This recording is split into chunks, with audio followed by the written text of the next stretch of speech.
It would probably be really helpful if I unmuted myself. Thanks for letting me know. How are we all?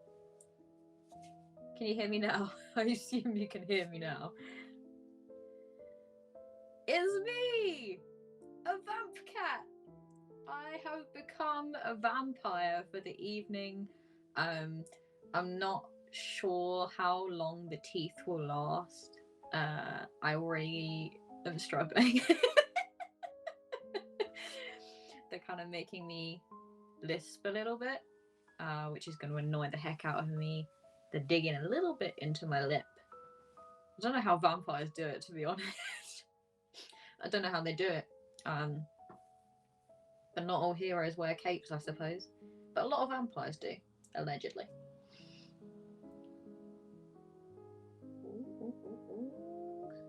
Did I just disturb something? Yeah, I think I did. Okay. So, in case it's not obvious, today I'm going to be playing Dead Letter Society by Rory Montford, who I've met a couple of times. Rory is a lovely, lovely person and has created an amazing game.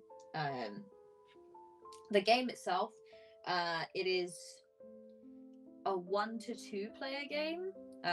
So it's normally kind of designed to be a 2-player game, and you take it in turns to write letters to each other.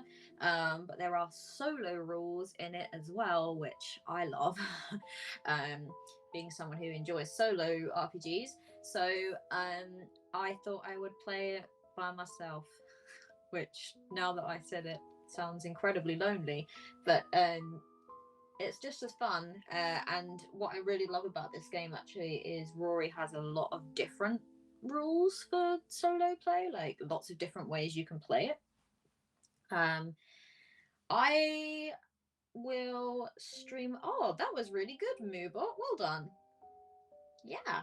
Moobot, I turned for the first time. I was like, oh, Moobot, just, when chat's active, just do this, push the thing, and thanks, Moobot. It's like it heard me. Hey, hot vampire alert. Well, Darcy, the teeth are already getting my goat. They're already, I can't quite speak with them, or I'm adjusting to speak with them. And how are the audio levels, by the way? Is the music too loud? I'm not going to start sparkling, or I don't plan to, but maybe I should find a cool effect. Hello, people are coming in. I can see people coming in. I'm gonna bring the music down just 1 notch as instructed. Yeah, because I can see it goes into green, and I can see that I'm louder, but I'm like, so I've been burnt before where I've then gone and looked back and I'm like, oh, that music's explosively loud. So yeah, please do tell me if I can bring it down just a bit. Okay, yeah, let's bring it down a bit. Hello everyone who is filing in. I'm so glad to see you all here. It's so nice to I'm excited for this too. I'm excited to see how long the fangs last, to be honest. They're sticking on pretty good, but I have earlier on when I put them on, I did lose one, and then I had to like reheat the glue and put it back in, and I don't know what reheated glue does. I don't know if this is going to work out, but I managed to get a good picture, and so maybe they'll stay for 10 minutes. They don't look bad here. In the mirror, I can't help but notice how incredibly white they are compared to the rest of my teeth, which is terribly disheartening. But there you are. Not too bad on camera, so I'll take that. They do look like they're glowing a little bit, though. Yeah, we'll just say that they're glowing teeth. That's exactly the reason why they look like that. Nothing to do with the fact that I don't have perfectly white teeth.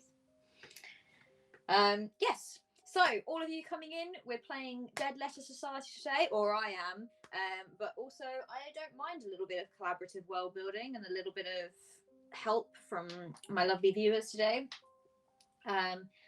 All I'm going to be doing really is kind of just taking you through the game from the beginning to the end, and well, hopefully to the end. I will be streaming.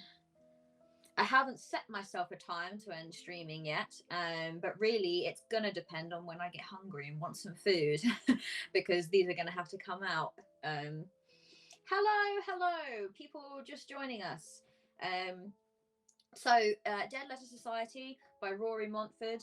It is a 1 to 2 player game, so quite often people play it as 2-player, and I will be playing and I want to say the solo mode, but it is not the solo mode, because actually there's quite a few different rule variations and ways that you can play it solo, which is one of the things that I really like about the game.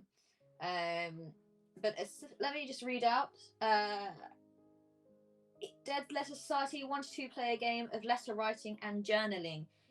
Each player assumes the role of a vampire. Ta-da! With hopes, dreams, and fears.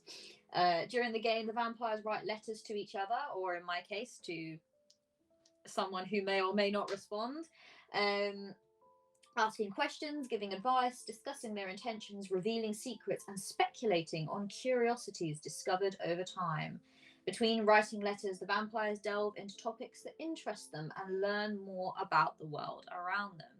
Like, one of my favorite things about this game is, like, there's so many different ways, like so many different genres of vampire. Like, you've got your classic gothic vampire, and then like modern day, dare I say it, Twilight vampire, all sorts of different vampires. And Rory has really leaned heavily into the kind of having a really good look at all the different kind of like tropes within those genres. Has come up with a lot of like different play sets and styles that you might want to play the game. Examples of play, there's a ton of examples of play in there, which is always really helpful for me. But we're going to be discovering it together. I have played this game before, but it was quite a while ago, so I might have to remind myself of some rules, but we will do that together. I have a really nice chilled out letter writing app open, which you will all be able to see when I remove this. And yeah, one of the other things I wanted to quickly show you was some of the art that's inside the book. It is absolutely stunning. I don't know if any of you have seen this, but let's go for one of them. So this is my favorite. Dead Letter Society uses a tarot deck, but you can use like a dice roller or something of that equivalent to kind of roll for your tarot prompts if you want to. And again, resources are provided in the book, which is great. But I do happen to have a tarot deck with me. I have a few actually, but this is the one I chose. This is my tarot deck. Let's just get a random card. There you go. That's quite nice, isn't it? That's the one I'm going with, but yeah, so this is some of the art. And so this is the lover, and then this one I liked because she has a cat and I have a cat. And this is called the Seven of Wands. So how are we all though? How is everyone today? How are we doing? Everyone had a good day? I know in America it is Thanksgiving or Turkey Day, I think that some people call it. So I'm not expecting many of the American scene to join me. Done productive. I'm happy. Amazing. I've also been productive today, which has been really nice. Okay, the chunkiest squirrel. Damn. Yeah, some of the squirrels in Britain are pretty chunky, you know. But how chunky was it? How chunky was it?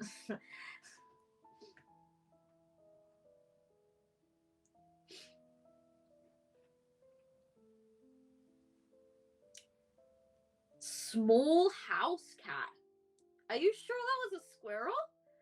That sounds terrifying. Oh no. Oh no. That squirrel's not gonna last long in life if it can't get up trees. That's really sad, but also kind of cool. Small house cat. That's terrifying.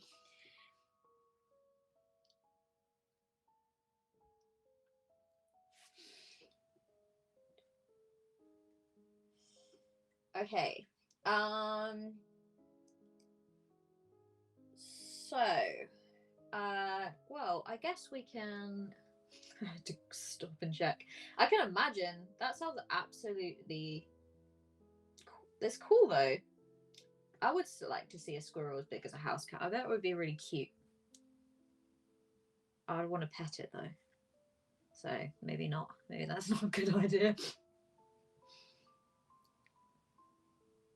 Ah, this tooth is it's already getting to me. I can feel it's trying to dislodge any second now. Like somewhere during the stream, I know I'm just going to lose one of these fangs and I'm going to be like, ah. And that's when my vampirism will end. All right, so perhaps we should get into it. First of all, the first thing that they ask you to do when playing Dead Letter Society is to set up the game, which is essentially basically setting up like the tone, the kind of themes you want to explore, even if it's just very vague notions, the genre that you want to go with. I have already had a little bit of a think about this, but I'm also down to listen to what people have in mind as well. So let's get that.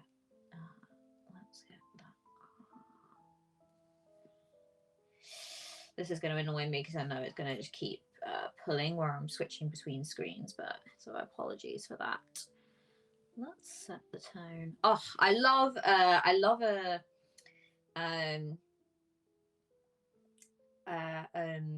when you can click on the contents in a PDF. Oh, so good. There is a park in Manchester where the squirrels are tame enough to feed and they try to climb your legs. Yes, there is actually plenty of those in London as well. Holland Park is the one that I immediately think of. They literally come for you. The moment that you're walking through, you can see them in the trees. They start to descend and you're like and then they kind of if they see that you've got food, they will start to make their way over to you. And I have had a squirrel try to climb my leg before, and it was both an exhilarating and terrifying experience. Literally like an Alfred Hitchcock film. Exactly what I was gonna say. Except, yeah, they don't just watch from the trees. They start to come. So yeah, squirrels, man, braver than you think sometimes. Oh no, don't. Vampire squirrels. Well, shall I just be a vampire letter writing squirrel? Is this what we're gonna do? Don't answer that because I know the answer is yes. I know that's what you're gonna want me to do. All right, so setting the tone then. So obviously, as you can see, they have sort of pages for how you would set up the tone as kind of the atmosphere and themes that you would want to explore. I think looking at it, I think I want to explore maybe loneliness. I would quite like a search for a missing person, and maybe a bit of mystery solving in my game, I think. And I kind of had already thought about maybe doing like I know I'm dressed. Well, I'm kind of dressed a little bit modern day goth, I guess. So I thought about maybe doing it as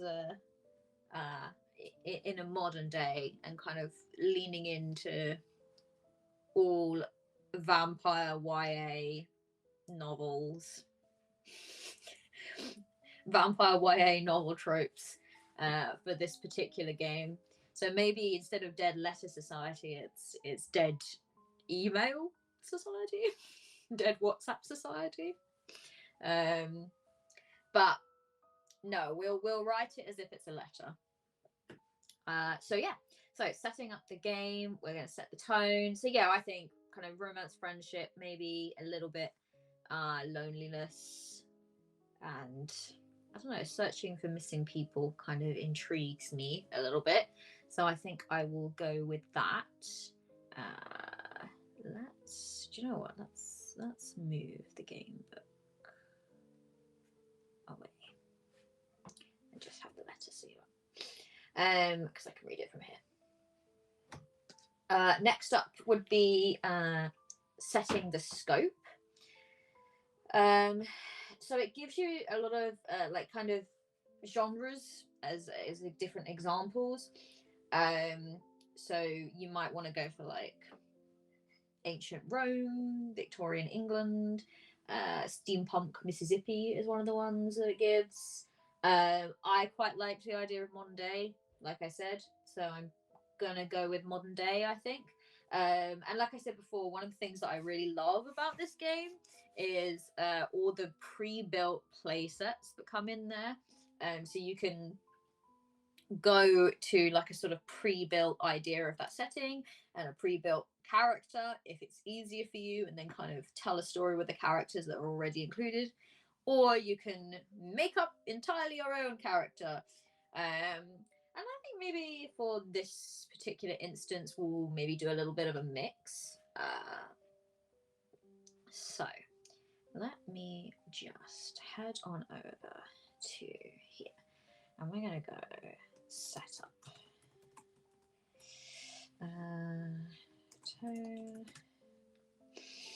Let's go with romance,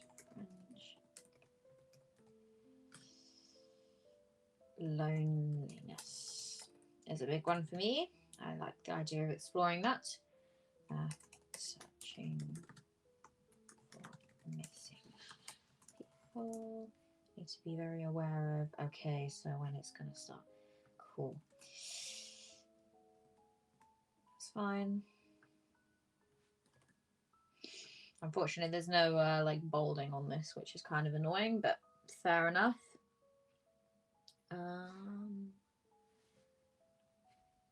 And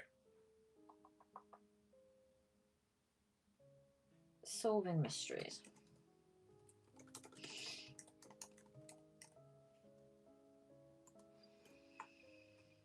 Genre.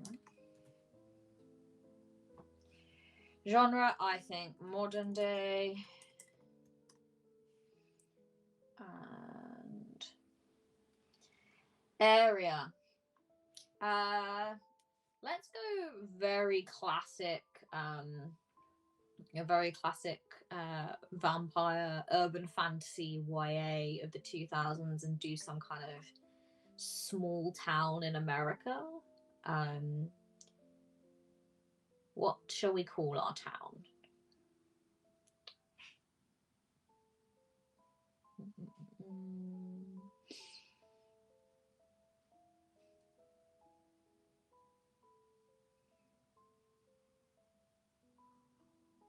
Will I sparkle in the sun?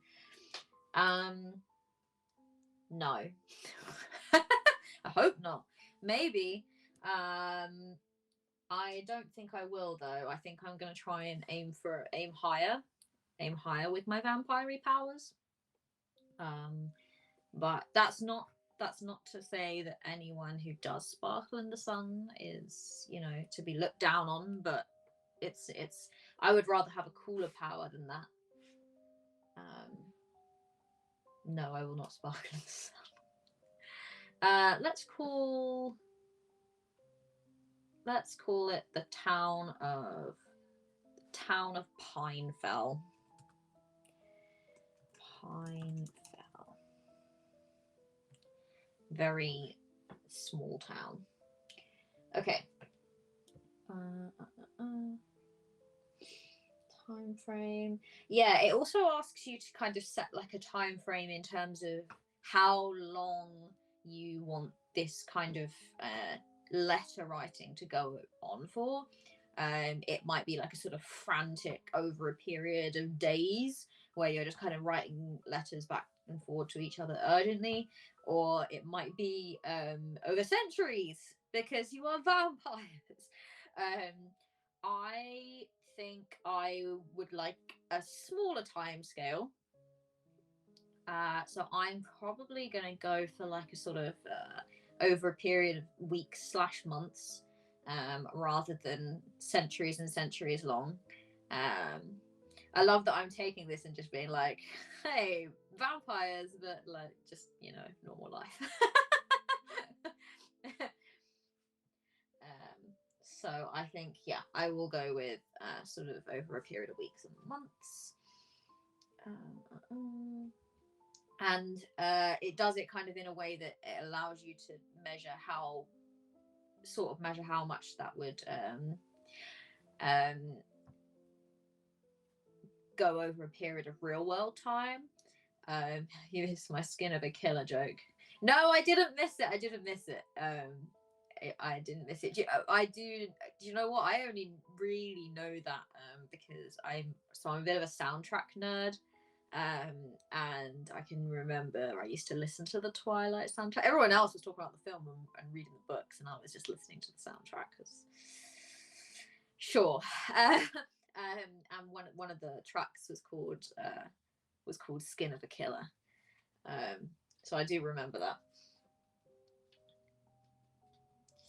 Okay, so next up is building a world.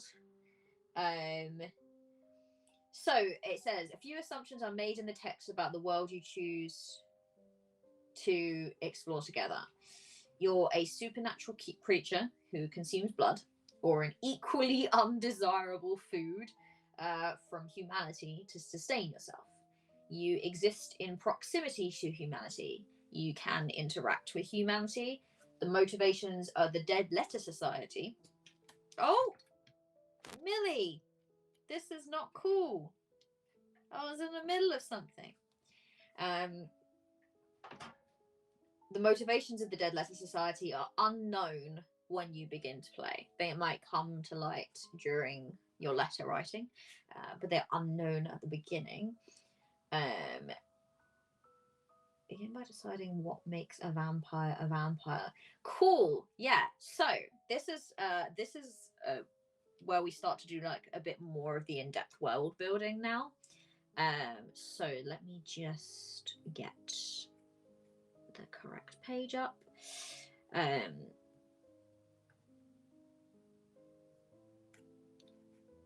So you start to kind of have a look at actually building your particular version of the world. They do, Rory does provide examples, like I said, for different settings. So there is example ones for a modern day setting, or you can create your own from these kind of like this list of prompt words. So let me show you. So the first question is, what is a vampire? And essentially you choose that. You can see you've got a list of prompt words there, and you choose like traits, 2 of which are blessings and 2 of which are curses. The given traits for the modern day setting are bite. We drink blood to sate our hunger. We do not need to kill, and instead leave dazed and confused humans in our wake. Lineage. Our powers are determined by those who sire us. A vampire with a prestigious lineage will go far. And that's the 2 blessings. And then the 2 curses. Bestial. A primitive side is brought to the fore by vampirism. It reacts unpredictably, most often when hungry, and causes devastation when it does so. And hunger. Our hunger dominates our lives. It is ever present. So that's the example it gives for modern day setting, which we could go with, or we could go with, I don't know. What do you think? Do any of these other words kind of stick out to any of you as good ones for a modern day setting that might be a bit more interesting? I did like the idea of lineage and the powers being determined by those who sire you. I did like that as one of them.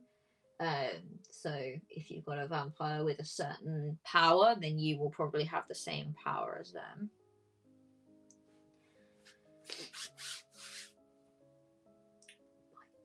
We drink blood to sate our hunger. That's a pretty standard one. We do not need to kill. That's interesting, though. We don't have to kill them. That's quite often a modern day thing, isn't it? Normally it's like, oh yeah, we don't kill, we're vegetarian vampires. Nothing wrong with that. Again, you know, a good vegetarian vampire is, or a vegan vampire, or a less killing, more, you know, leaving slightly dazed vampire. I'm all for it.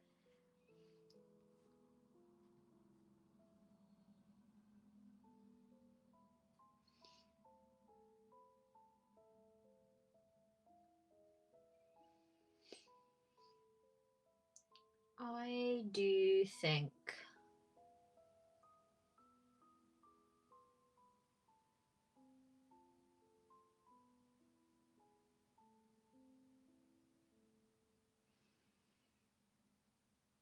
squirrel familiars. I only drink O negative.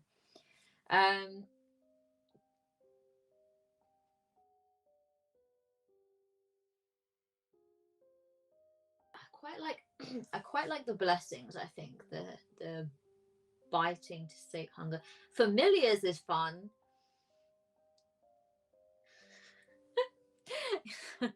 Familiars is fun. We could do familiars. They would but would you consider a squirrel familiar a blessing or a curse? That's my question.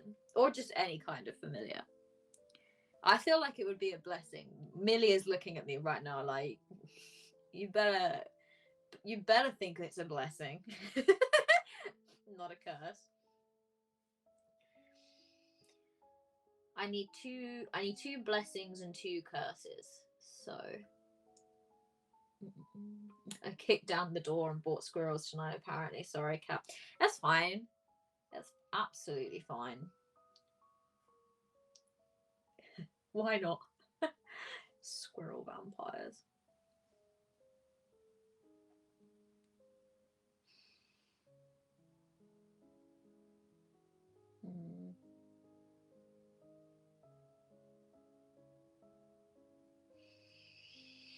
Well, I feel like if we were to have familiars, I think that they would probably be considered a blessing. You would be able to utilize them.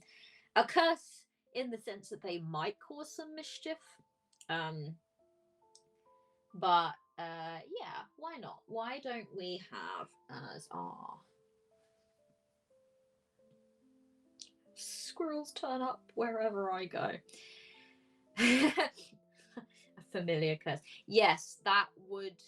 Oh, that would be like if you were to kind of attract animals wherever you go. That could definitely cause some problems. But for me, I would also consider that a blessing because I do really like animals. So I would be like, okay, I'll come along then. I guess it would depend on what animal. If I'm attracting spiders wherever I go, then certainly a curse.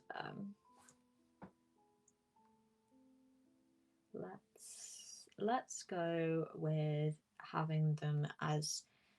Let's go with having them as a blessing. But that they could cause some chaos for sure. Familiars, yeah. Let's go with them as a blessing. So,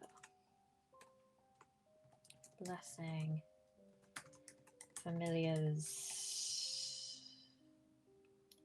I'll turn off the game book for a sec.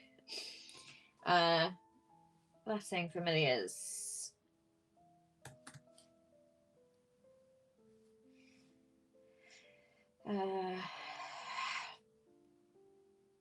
I guess animals, you are more in tune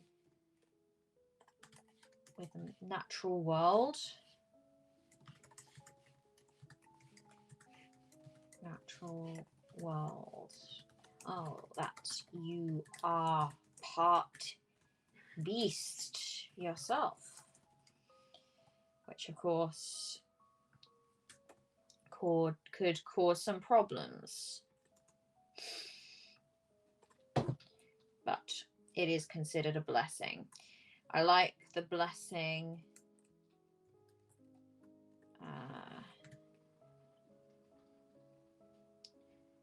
That powers are bestowed by the powers of your sire, because then that kind of opens up that maybe different vampires might have different things going on, which would be interesting to encounter. If you encountered a vampire, you might have one power and they might have something else, but you can all summon the squirrels wherever you like. Yeah, exactly. Cool. So then we need some curses. I think primitive side is brought to the fore by vampirism. It reacts unpredictably. Yeah, I feel like you need a like that bestiality side of thing. Bestiality. Oh. Bestial things. I think you need that kind of like, oh, I might turn into a raging monster at any time and kill someone, which would be terrible, you know. So let's go. Curse. Bestial. So that was lineage.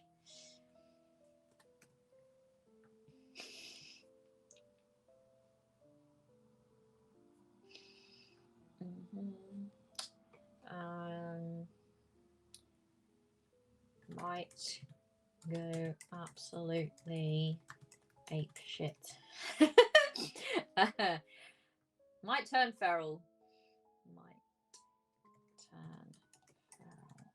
In the presence.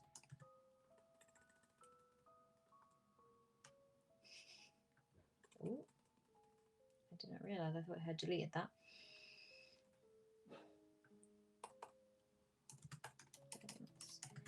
Of lots of blood.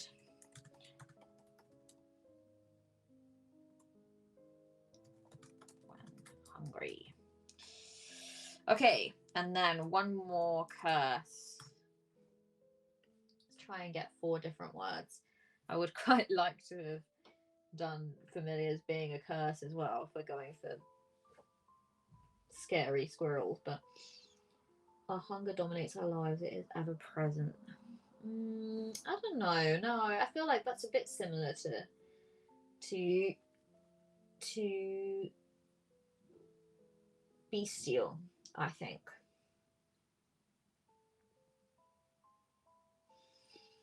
I think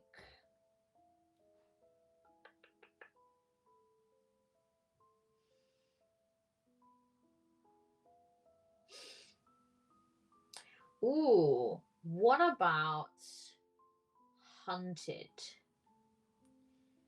What about we are hunted because we are dangerous? Oh, I like that one though, Steph. My reflection is always different and I don't remember what I look like anymore. That's a really, really good one. Yeah, let's do that. Let's do that one. Reflection. Always different. And I don't remember. I'm sorry, I do tend to say out loud what I'm thinking, so.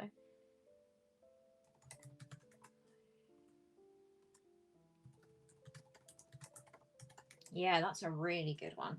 I like that a lot. Okay, so vampirism. This is what it's like to be a vampire.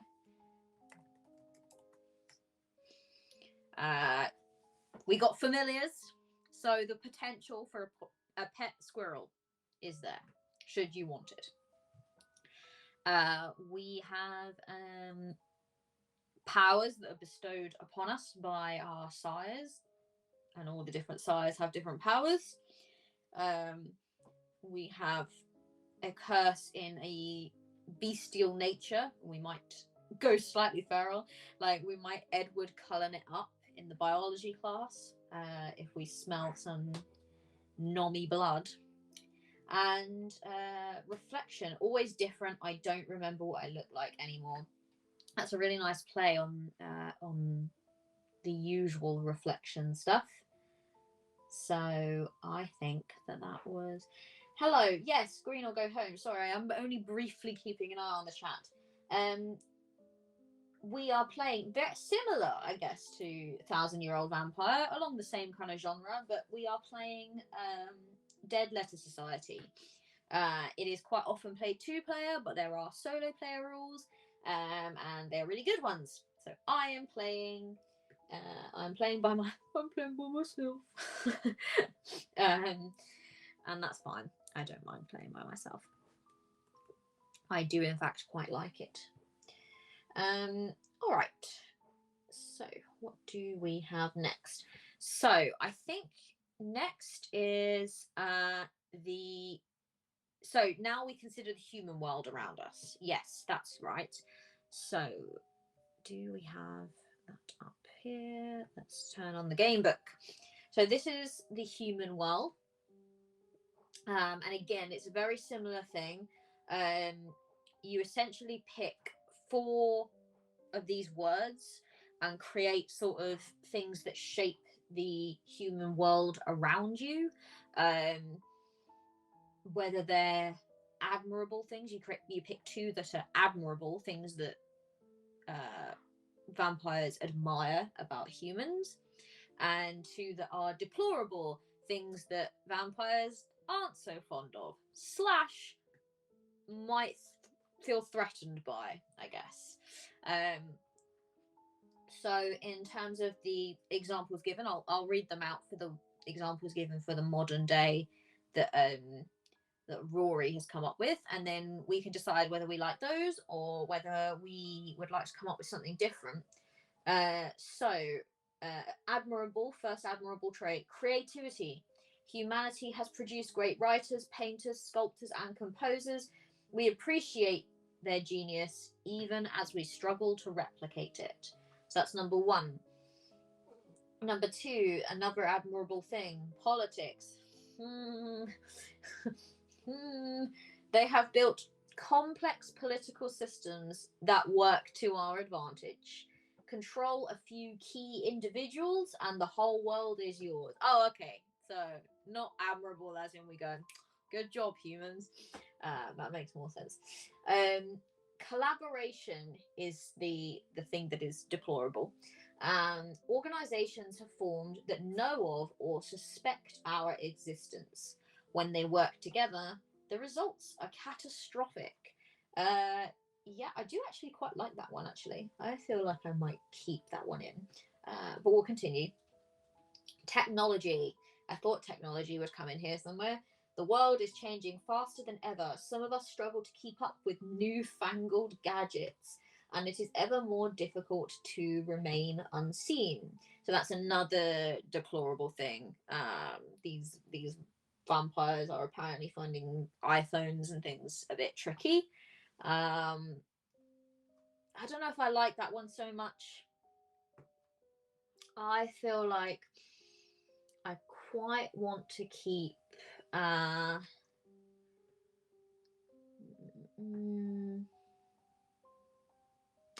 quite want to keep the collaboration, the fact that they form organizations and sometimes work together, and that can make our existence a bit more difficult.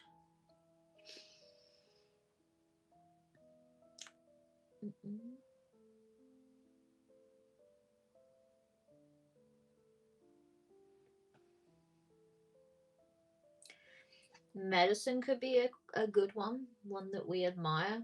Does anyone else have any ideas? I would love collaboration if you have any thoughts. I do like tale telling as well. Putting tale telling in there somewhere, somehow. That's just because I like stories.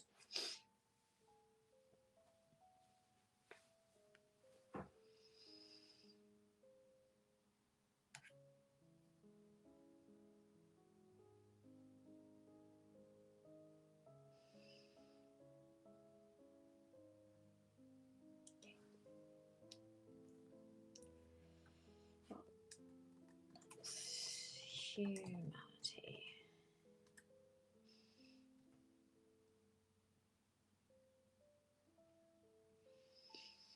So,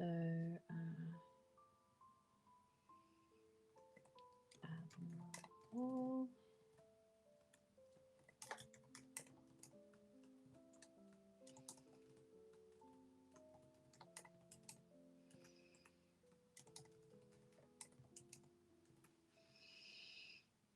I'm going to keep in this one about collaboration.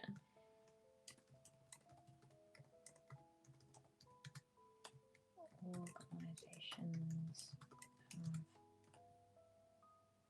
formed that threaten us.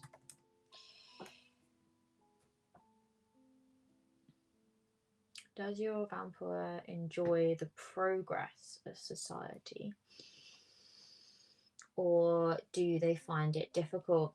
I see. This is where we get into a little bit of character creation, I guess. But I do think that when I was thinking about what kind of story I might want to tell, I felt like I wanted to tell a story of a vampire that might have only just turned into a vampire.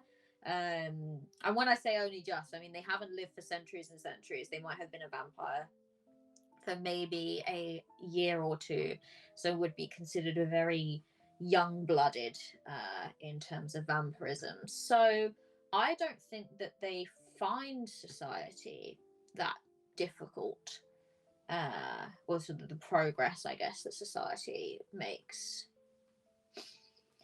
But in this case, we're looking at vampires, viewing vampires as a whole, and not my vampire in particular. So maybe vampires. I mean, I could go with technology as being one of the deplorable things as well. Maybe not in that we struggle to keep up with the newfangled gadgets, but maybe it makes us easier to track. I was about to say track and trace then. Can you tell that I live in England? It makes vampires a bit easier to it's easier to find out, or even with the it makes us easier to track and trace. Yeah, I think, or maybe I'll go with medicine in terms of that. It makes there's still no cure for vampirism, but I don't know. What do you think? Could I have technology makes it easier for us to be located and I guess seen as we can't blend in quite so easily. But then I could have medicine as being a good thing. So that's like another thing that humans have progressed in, because it allows for us to control ourselves better, because we can kind of use blood bags and have better access to blood as a whole safely without sneaking up on people and snacking on them. Track and trace for vampires. Yeah, all right. So I'm gonna go with technology being the deplorable thing. Makes us easier to, and I am gonna just write to track and trace, and then admirable medicine helps us to control our hunger. Maybe there are certain sort of vampires that might even be kind of working on seeing if they can find a cure for our condition through the wonders of medicine. But that's probably not what my vampire is going to be focused on. What else could I go with?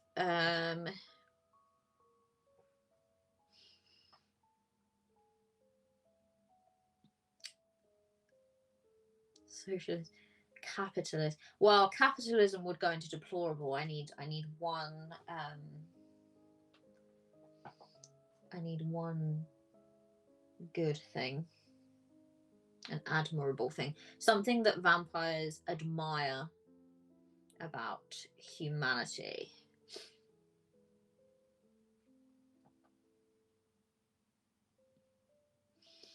Maybe I would go with their tale telling, or their ability to kind of keep imagining and keep telling stories, and I guess keep vampirism in their memory, I suppose, even if they believe it in it less and less.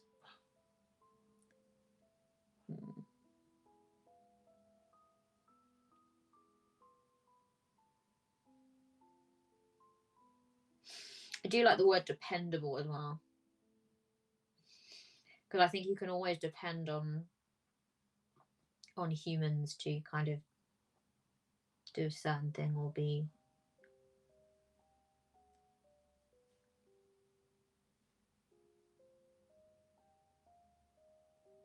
Yeah, let's go with tale telling.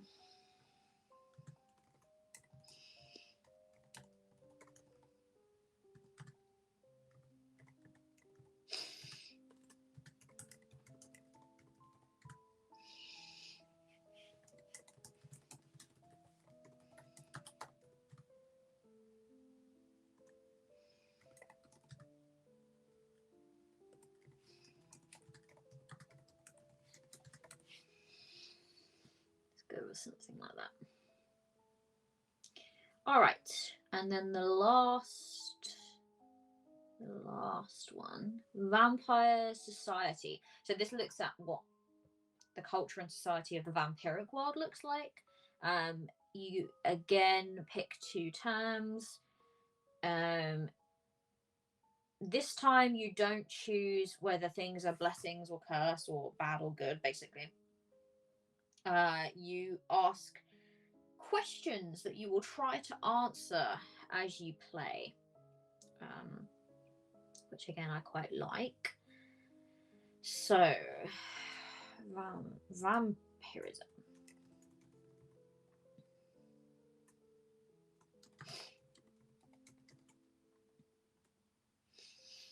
So the ones that Rory has come up with as examples are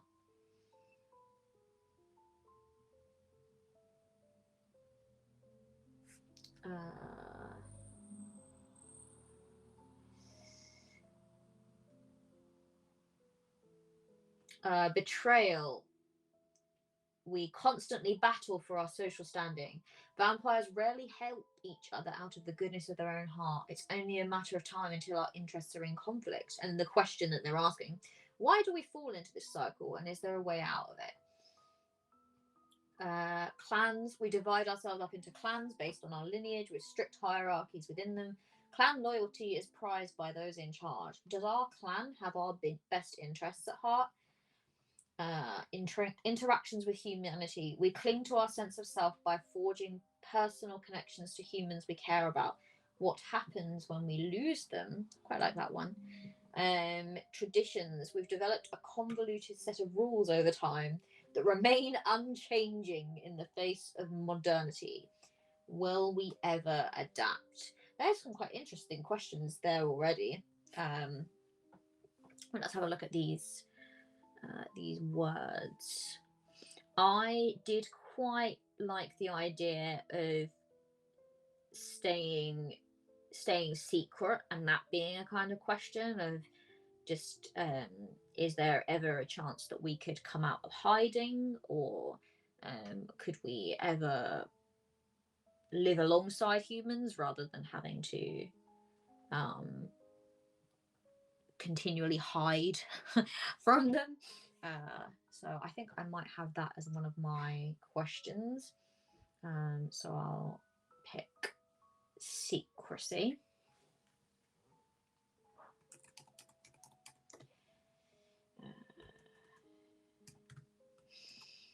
Vampires must be hidden from the human world to stay safe.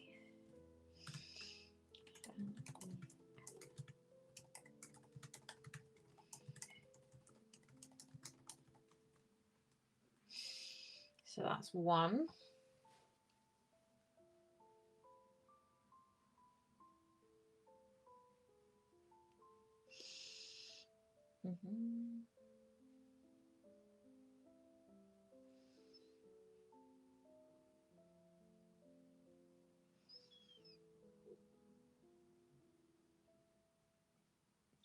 I quite liked interactions with humanity. We cling to our sense of self by forging personal connections to humans we care about. What happens when we lose them? I quite liked that as a... So maybe that will come under interactions with humanity, or it will come under, I guess, like friendship. What happens if we become friends with humans? How that affects us.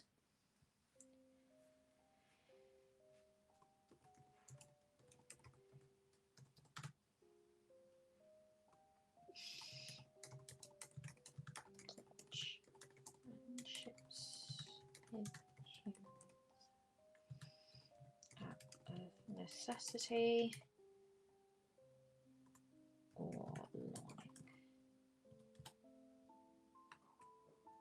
What happens to our state of mind when they are gone and we endure?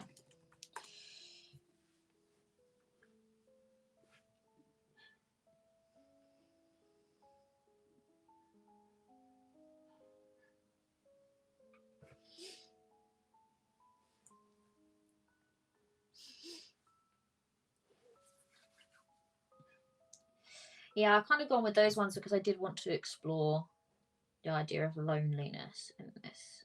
So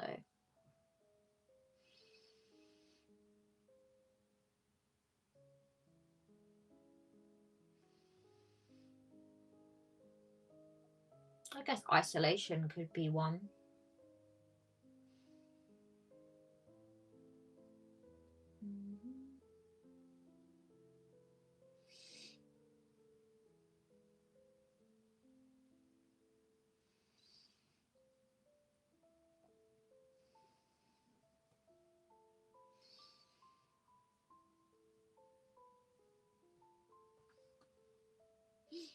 Or perhaps in our sense of community.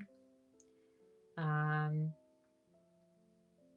if it's a community out of necessity, I suppose, then are these, like, the relationships that we build within our community, are they real, or are they just sort of out of having to have some kind of connection with someone?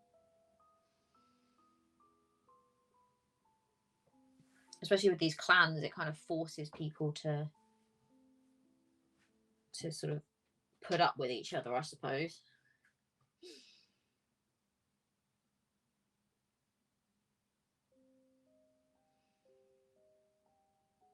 Let's go with bonds for that one. Bonds. We have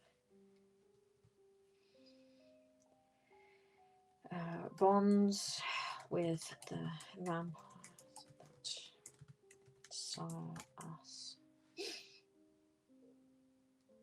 and the clans around us are these bonds real? Do we actually care for each other?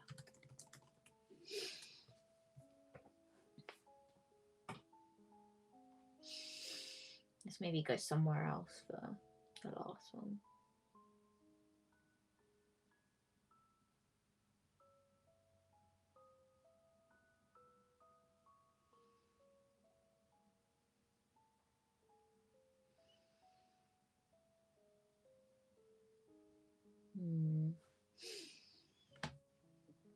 I'll look at.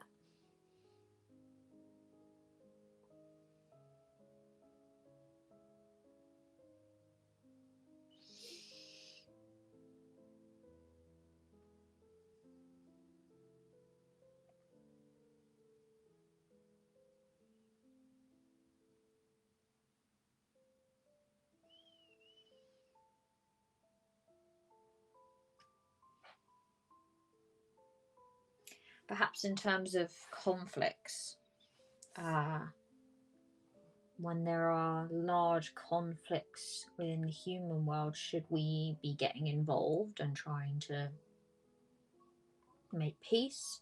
Or would us getting involved be the wrong thing to do, and we should let them sort it out themselves?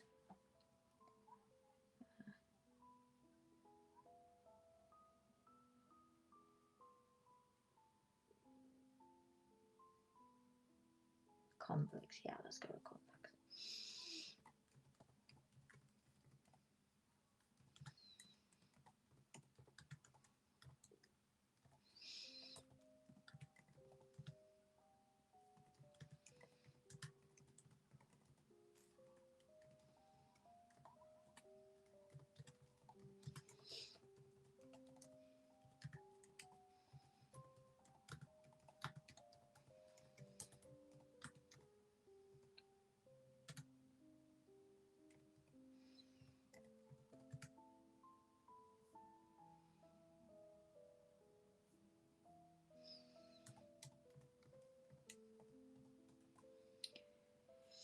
All right, let's just do that for a second.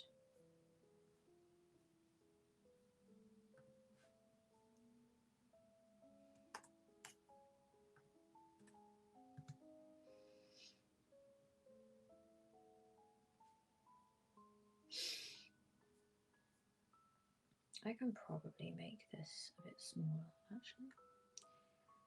Oh, editing on the job. I normally like to do it before. Let me find it.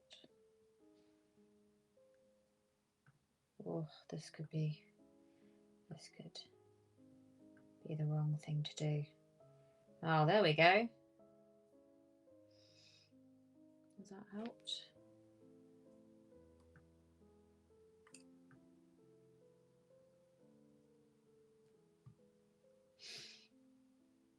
There we go. I think that that's helped a bit.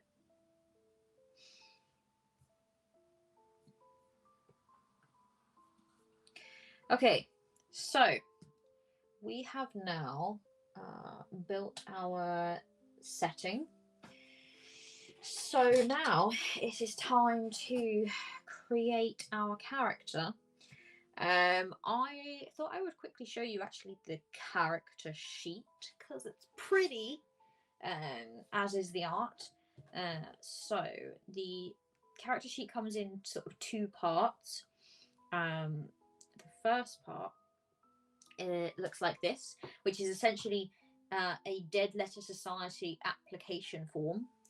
And you create your character, and in doing so, you get your initial sort of assets, which the asset sheet looks like this.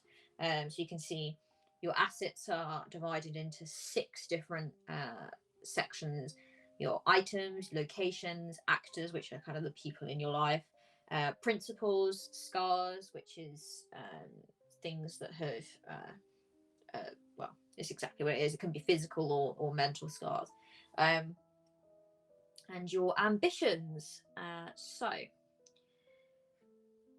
in this initial application to the Dead Letter Society, you get some of those assets starting to be thought about.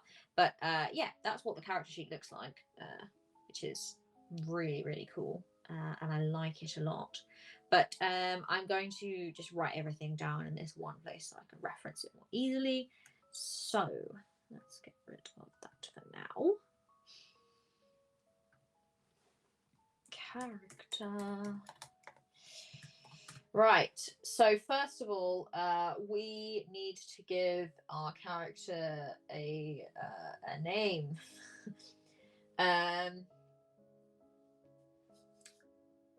I'm really bad. I'm really bad at. Oh, hello! Hello, everyone. Rory is here. Rory is the creator of this game, so it's good to see Rory in chat. How are you doing? Just so you know, Rory, where have we got to? We have kind of created our civilization.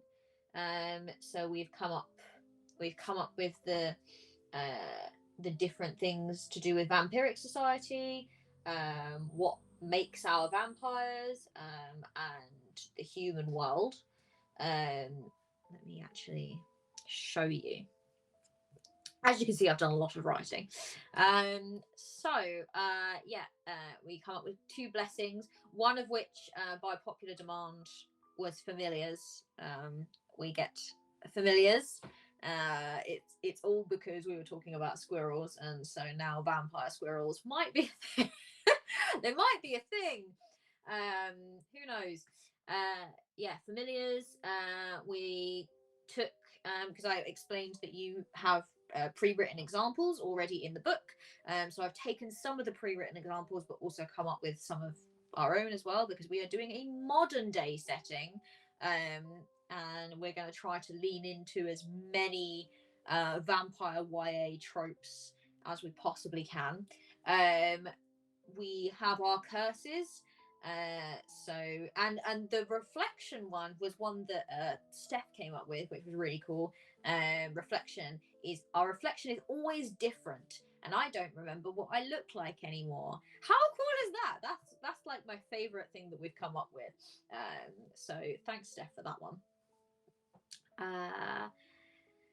Then humanity. Let me scroll down a little bit so you can see humanity. We like medicine because it helps us to control our hunger, what with being able to get to blood banks and things like that. We like that humans have a good imagination, and we continue to have stories to inspire us and give us hope, and make this very, very, very long life of ours worth living, I suppose. Deplorable. I kept the collaboration one. I liked the organizations that might have formed to threaten us, especially when they collaborate together. And technology. Did a little UK reference there and used the terminology track and trace, which went down well. But essentially, that's what technology does. It means that humans are better able to figure out when something isn't quite right with the person that they are looking for or looking at. Sorry. Then our vampiric society, secrecy. Vampires must remain hidden from the human world to stay safe. Can we ever learn to live alongside them? That's the question that we're going to be asking during this. Can we ever learn to live alongside humans or not? Friendship.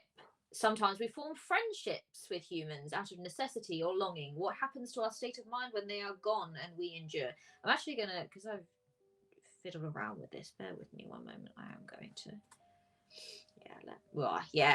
this is better. I don't know why I didn't do this to begin with. Let's do that. This is looking a lot better.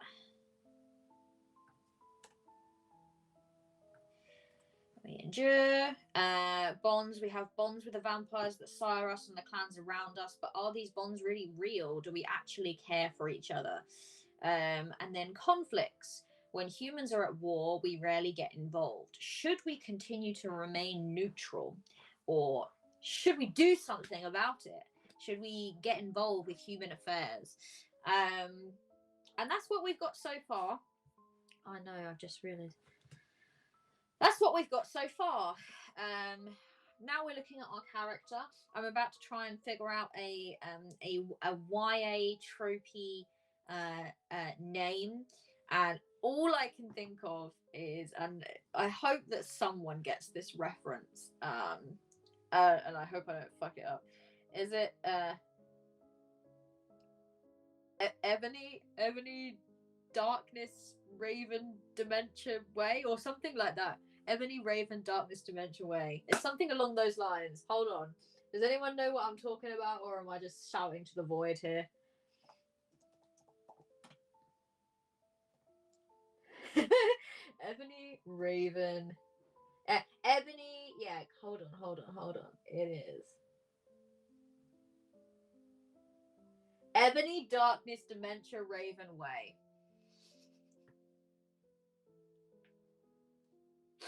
I was trying to think of like a I'm trying to think of like a sort of a YA gothy, I'm not like other girls type name, just to try and really go with the tropes. But and that was the one that came to my mind immediately. But I'm not going to use that one. I think I'm going to go with something along the lines of chronically online for years. I'm so glad that someone else got it. Oh, what a reference. Okay, I'm gonna go with Madison Taylor.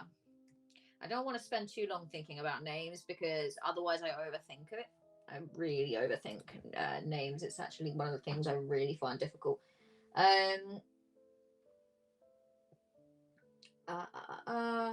Okay, yeah, so pronouns. Yeah, let's go. Pronouns. She, her. Age. Age. I think she's a young girl. I think she's maybe, I don't want to go like the origin is essentially it's quite a famous fanfic, famous I'm afraid, for not being very good. It is unfortunately a fanfic for the Wizard franchise that shall not be named. But yeah, it's like one of those things that like lots of people read it and ripped on it, and it was the name of the main character was hey, I'm Ebony Darkness Dementia Raven Way, and that was, I mean, you can imagine it all goes downhill from there. um, all right, Madison Taylor, she, her. I feel like she's young. I don't want to go too young. Normally they kind of go teenage in the YA for reasons, obviously. But let's go for like a good solid like 21 years old. Oh, and I like this age and apparent age. I feel like they're kind of at the same. I feel like 21 and looks like a 21-year-old as well, or sort of looks maybe a little younger. Maybe looks sort of like it looks sort of in that realm, early 20s. Very YA. Sire. Oh yes, let's name our sire. Who's got a good name? Good name for a hot vamp sire.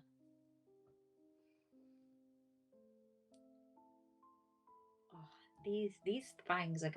I don't know how vampires do it. They're so odd. They're like. I mean, it's probably because they're not real. That's probably why. I keep catching myself in the camera and being like, "Oh, what happened to my teeth?" This is my first time ever, by the way, wearing any kind of Charles Ethan Hawke. Charles Ethan. Do you know what? I do like the name Ethan. Yeah. Well, let's cross out Charles and let's just give him the name Ethan Hawke, and we'll make it he him. So why not, sire Ethan Hawke.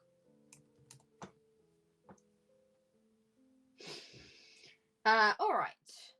Next up, we need to look at a most treasured possession. So an item, essentially, that is our character's most treasured thing.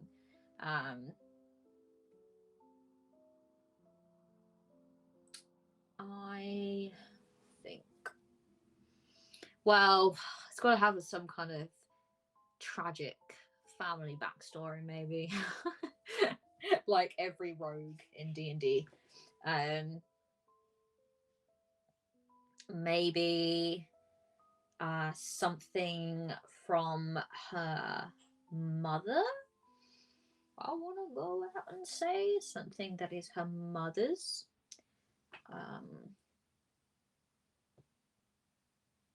A necklace, a music box. I'm open to any and all thoughts. Let me actually put the... so that you can see the examples given here. There you go. That's the example one, so that you can all see. I love this character sheet so much. It's so pretty. A locket with one missing picture. Do you know that's actually quite a good one? And that would, maybe we don't know what's supposed to be there, but you assume it's supposed to be a picture maybe of yourself. And we don't know what we look like, do we? Because the reflection changes. So we don't know what we look like, and that's just the tragedy of it. It's just the locket still has that missing picture. Yeah, locket, mum's locket with a missing picture. Yeah, let's go with that.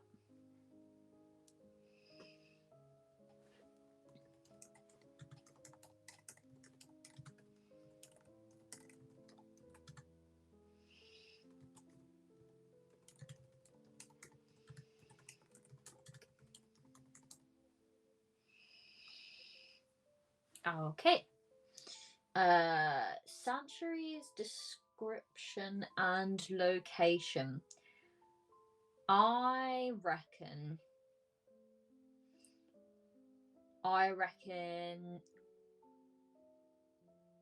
an apartment building, or yeah, I think it's just going to be an apartment in this, and I think that the apartment building is probably pretty much all inhabited by vampires.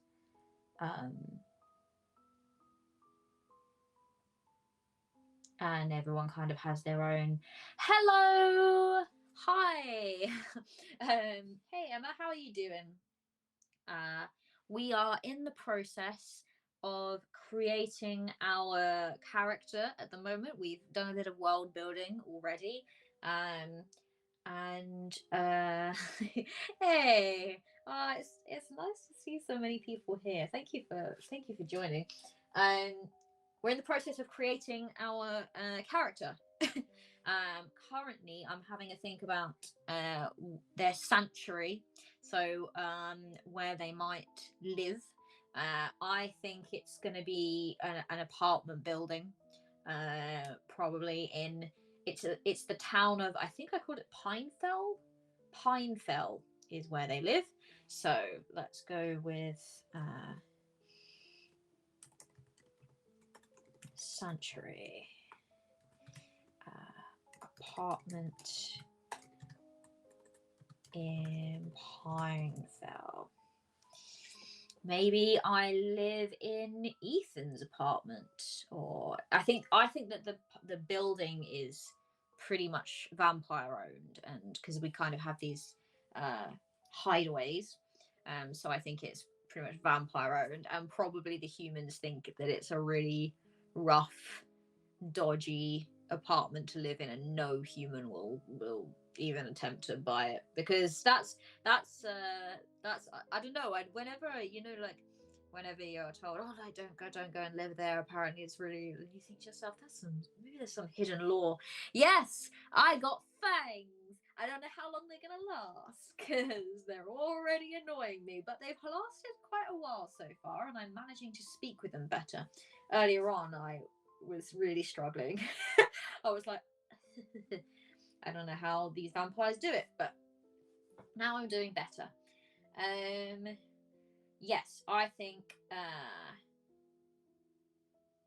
apartment in Pinefell, vampire owned, and there's lots of rumors about it, so humans don't live there. It is just vampires that live in this apartment.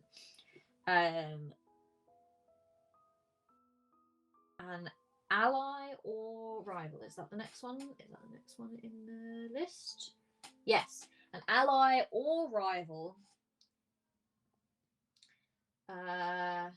Ooh, so I choose one or the other. Delete as appropriate. Ooh. Well, I don't think that I would have. I'm pretty new to the vampire life. I don't think that I would have a rival as of yet. I think I've probably got like one friend. And that might be my sire. I like to think that they have a pretty good relationship, but is it a good relationship? That's one of the questions that we're going to answer by the end of this. Is it a good relationship, or is it a relationship out of necessity? So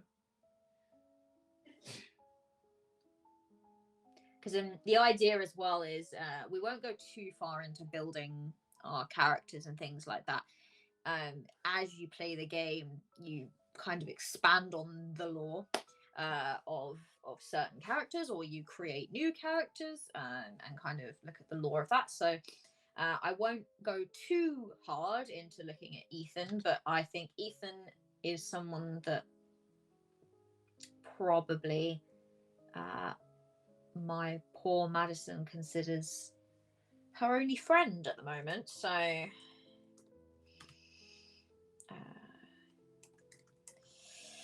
or yeah, let me just check that is.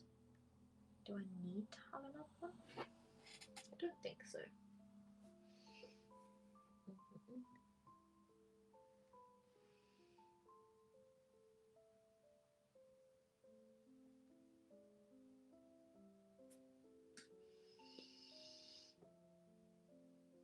Rory, if I write when I create my character, do I put both the sire and an ally in actors, or do I have one actor to begin with?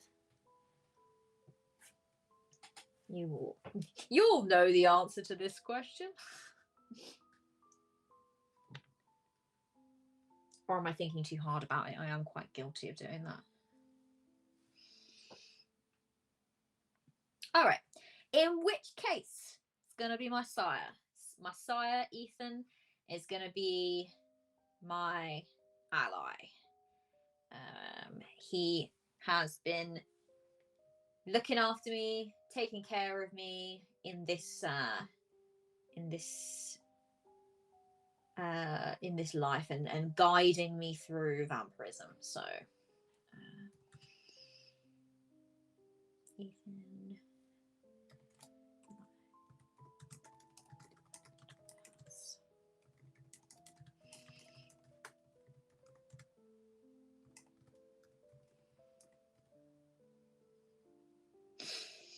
All right. And then what is our next one? Scar. Physical or emotional scar.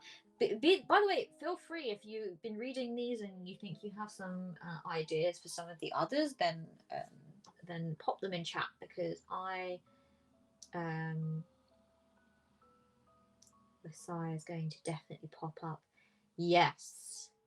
Well, that's yes. Let's get Ethan Hawke in on the action. Yeah, if you have any ideas for what do we need? We need a scar, which would be physical or emotional, a principle, an ambition. I think my scar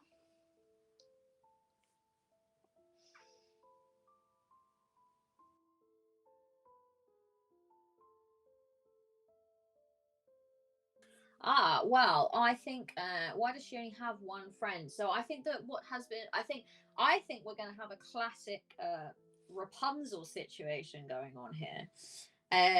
She's relatively new to vampirism. She was only turned a couple of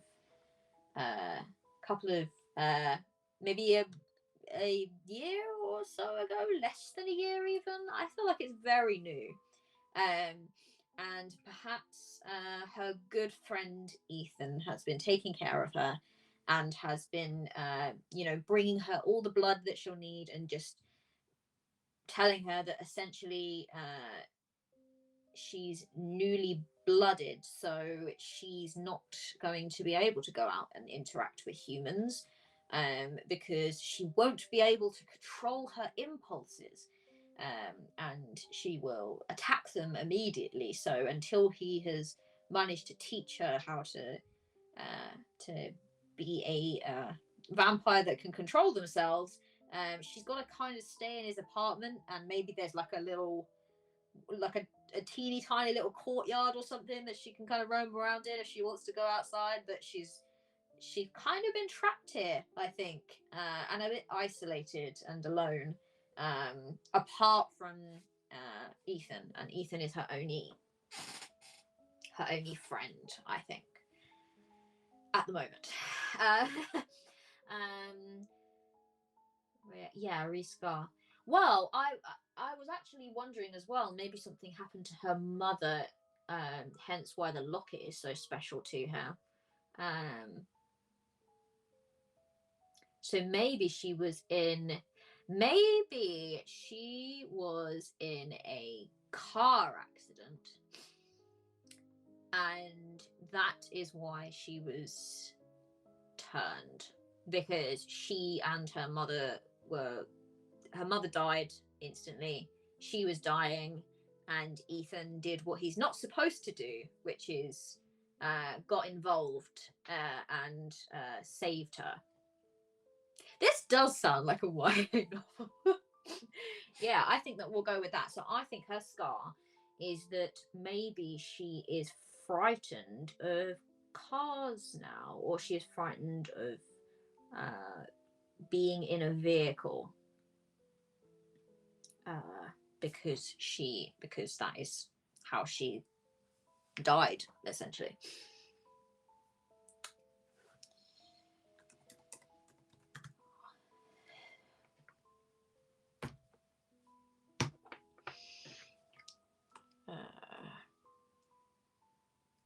Died in a car accident. Is right.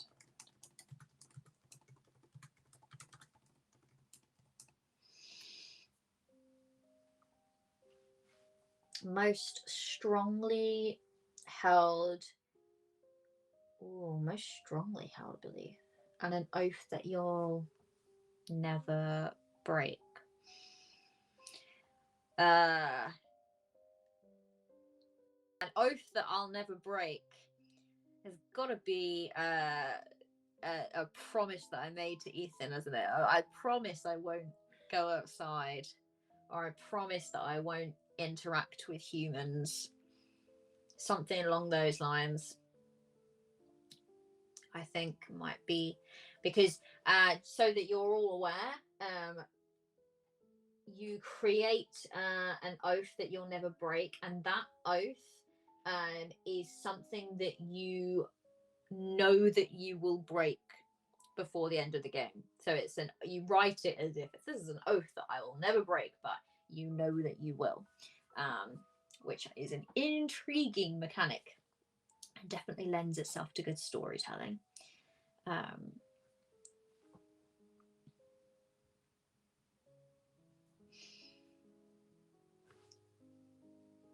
So let's go belief and oath. I will not go outside. I will not go near humans until Ethan says it's safe. Absolutely. I will never do that. Strongly held belief. With courage, I can accomplish anything. What is a strongly held belief? That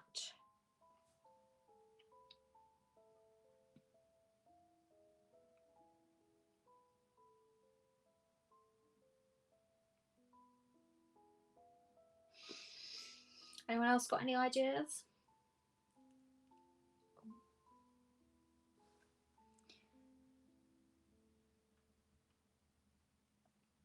I think once I've finished this character sheet, I will go and take a break and get some hydration in me, and then we will start with some letter writing when I return.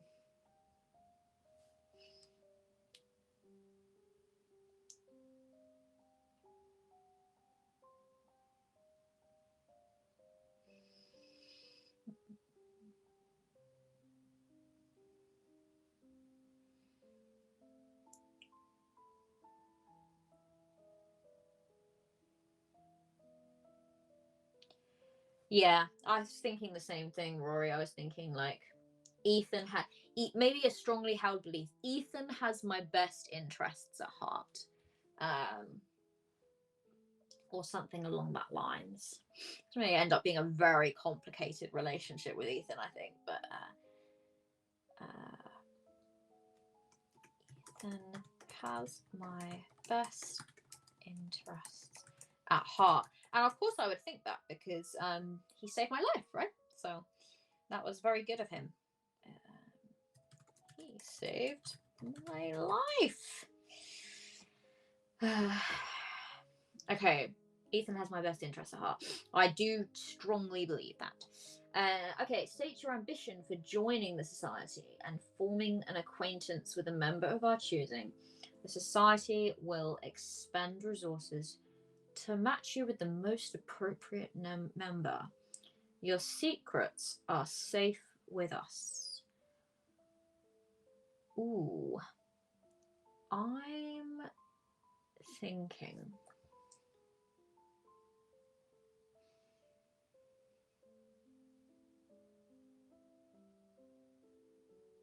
that maybe I just want to get I don't know, find out more, I guess. Find out more about vampirism and other people's experiences with it.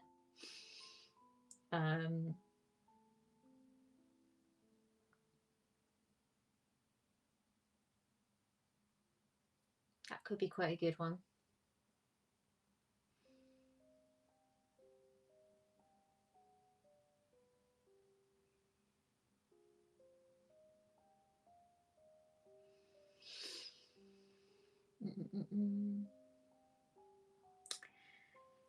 Assessment of the difficulty of achieving this goal on a scale from 1 to 3. So 1 would be trivial, 3 exceptionally time consuming.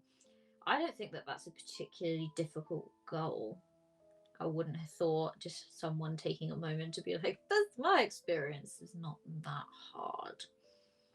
So I feel like I need something a bit more focused than that.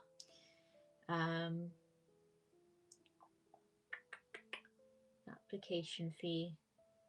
Now the application fee is very interesting mechanic because essentially one of these things that I've just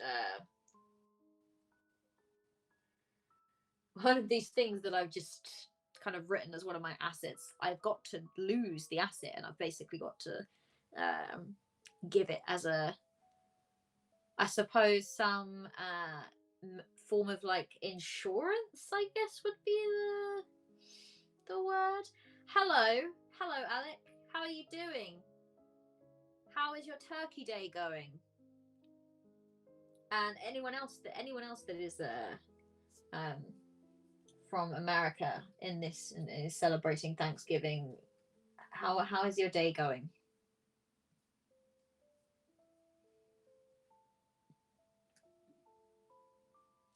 Gonna have dinner soon. That sounds yummy. I'm already getting hungry, and I'm still in character creation, so this is.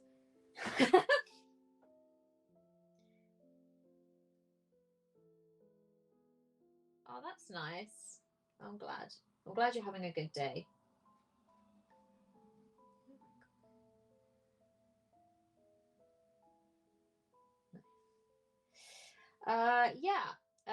Currently, Alec, I am in the process of creating a character.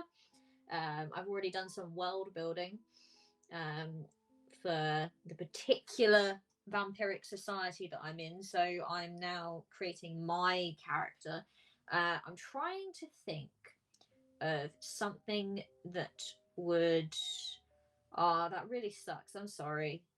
That really sucks. Food poisoning is the worst. I'm trying to think of why I would be writing to the Dead Letter Society in the first place and what it is that I might want from them. I feel like I want something that focuses in a little bit on homework. I mean, it could be, couldn't it? Perhaps it is just that I want to find out more about I think Ethan. I think I've been getting a bit restless, and I've been asking Ethan lots of questions about when I'm going to be allowed to go and interact with humans on a more frequent, inquiring about their car's extended warranty. Yeah. I don't know if that would be worth the application fee though. Yes, maybe Ethan has set me a task to just kind of maybe he's sensed that I'm a bit lonely and a bit restless and a bit tired of him being the only person to talk to, even though I'm exceptionally grateful that he saved my life, obviously, and I trust everything he says. And I know that he has my best interests at heart. That's not going to stop the isolated feeling, I don't think. Well, does he though? I don't know. I know. Steph, this is my strongly held belief that he does. He absolutely has my best interest at heart, and nothing can shake me from that thought. I think that perhaps Ethan has set me some homework. Yes. Should I wear the fangs for devil's advocate? No explanation, no context. Well, perhaps if something terrible happens along the lines of what we're currently facing now, I might have to. I do have multiple fangs actually, so I could kind of glue all of these teeth and fangs, and that would be kind of interesting looking. I'm already hating this though, so so I don't know if I want more fangs because these are already kind of sharp and digging into things that they shouldn't be digging into. But at the same time, I keep catching myself in the mirror and being like, damn, look quite good with fangs. Okay, so yes, let's go with, I guess, homework. Reason for writing. Hello, Dead Letter Society. My mentor has asked me to learn more about my condition, and perhaps he has given me the homework of finding out more about particularly about when it can be dangerous. Fish tacos. But I can't like read that and not read fish tacos.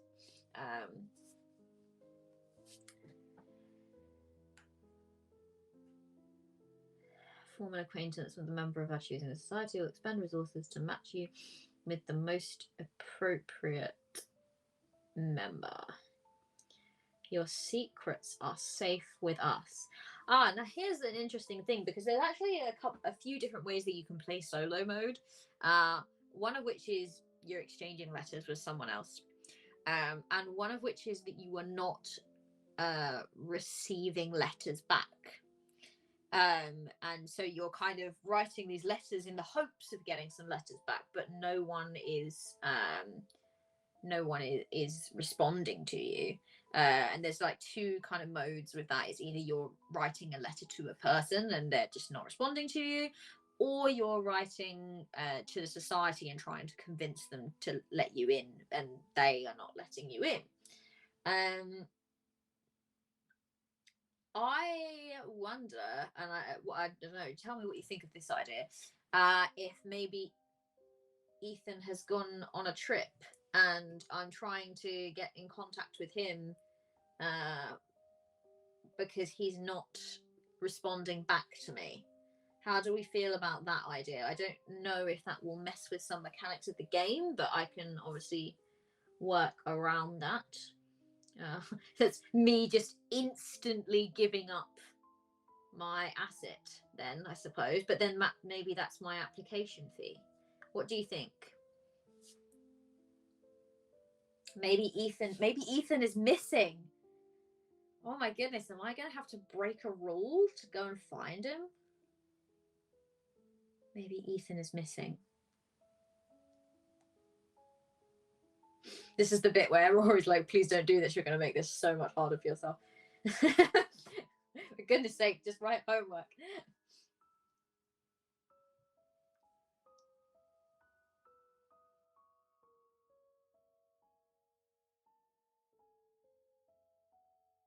By the way, this one that I've got up for those that have just joined us is not what I'm writing. That's just like a kind of example. That's an example one. I am not Margaret Bird.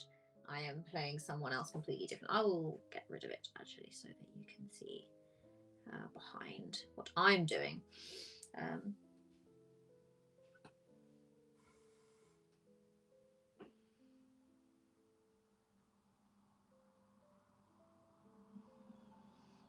I think Ethan might have gone missing, and I think I'm going to play that I am not getting a response, and then maybe by the end of the stream I will get a response.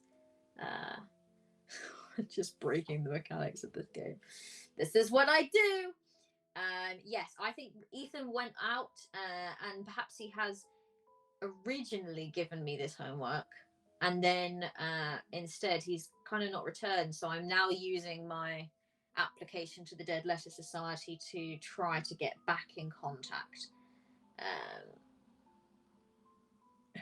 Kat, you're a legend hero. Love to watch you break shit. Yes. No, I'm not breaking anything. Well, we'll find out, but that will be part of the fun. I'm not breaking anything. I'm just having a think. I think, right, I'm going to just go for it. Ethan is missing. Ethan is missing.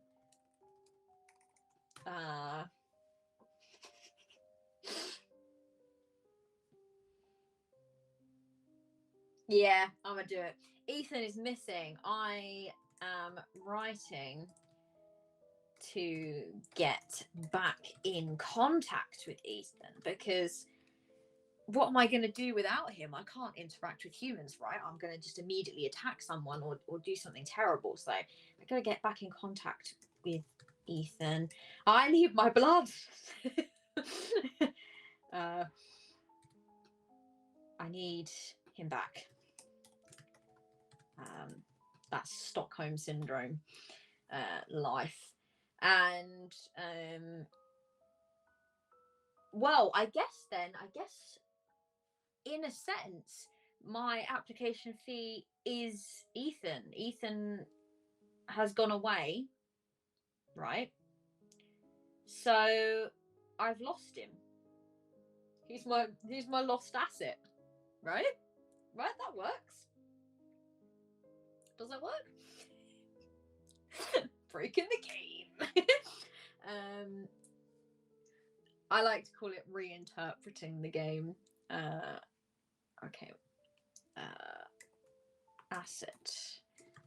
I am giving up. Ethan? Question mark? Oh, hello.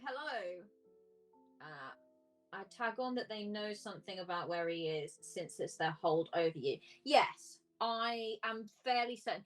Do you know what? I think that perhaps they're my only lead. Perhaps I have been rooting through Ethan's things in this apartment because I'm trying to find a clue of where he's gone, and he had some contact within the Dead Letter Society, or he had sent something to the Dead Letter Society, and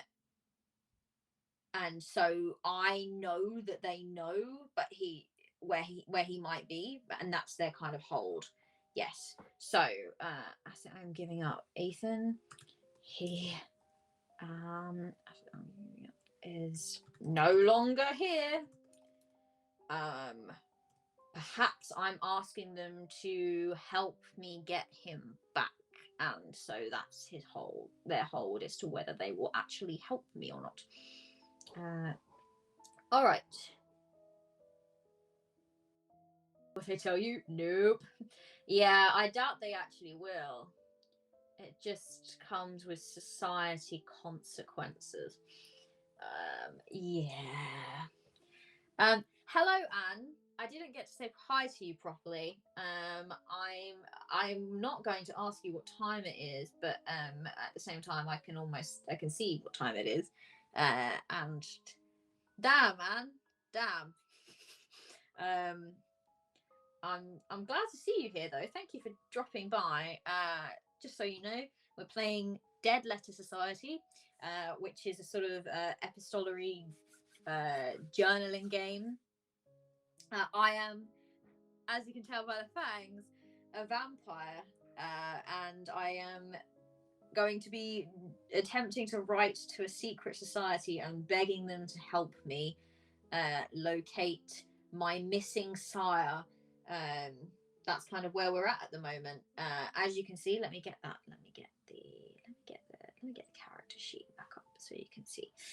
So this is what the character sheet looks like, and I have come up with things for all of these now. And what essentially I am doing now is well, I'm sorry that you've joined now because I am actually about to go and have some food. But once I return, I will be starting to write my letters and kind of chronicling my journey. I thought I'd missed it, but discovered I didn't. No, you haven't missed it. We're about halfway through. I am quite hungry though. I need to have a drink and a little bit of a stretch of my legs. I've just finished character creating now. So then once that has done, I will begin to write a letter. Dear Dead Letter Society, please help. And we will go from there. So thank you everyone who has joined me so far. I know that a few of you have had to go. Darcy, I think, has already gone, but thank you for coming to join. I will be back. I'll be back maybe in about 15 or so minutes, hopefully. I'm gonna go and get some food and some and hydrate myself a little bit. Hope everyone is having a good day or good evening wherever you are. And I will be back with you soon. So cheers, everyone.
Can you hear me now?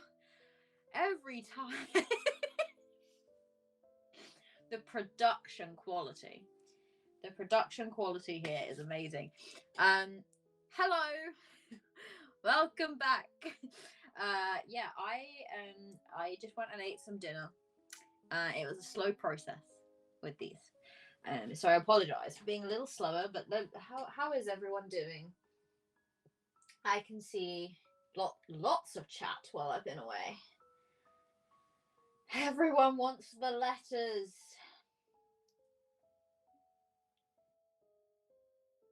Oh, you're all being nice.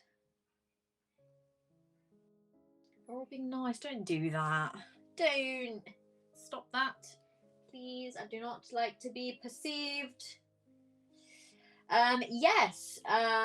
Very excited for the sequel. Yeah, that's true, Anne. You are here, so I don't know what I expected. This game is Dead Letter Society, but there is another game coming out that Rory has made called The Almanac of the Sanguine Paths.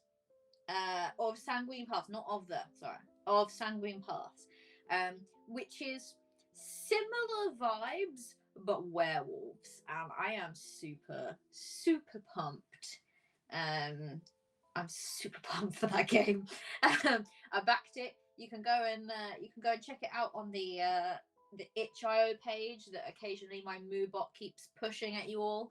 I'm very impressed with Moobot, actually. It's kind of picking the right moments to do this, so well done, Moobot. But yes, hello everyone. I'm now going to start doing the meat of the game, because we did spend quite a long time on character creation, so I apologise for that. But obviously the meat of the game is that in which we write letters. So let me get... In the game, there are essentially there are 3 phases. There is a letter phase, in which you write a letter and send it. There is a society phase, and a chronicle phase, in which you chronicle your, and I like the way it's written, unlife. Cool. So I'm just gonna make sure that I have my assets down somewhere that I can actually kind of see them. So assets. So let's go.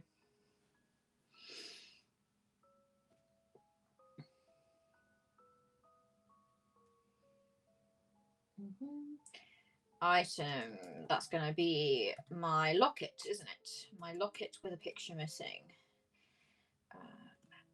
I have a location, which is my apartment. Oh.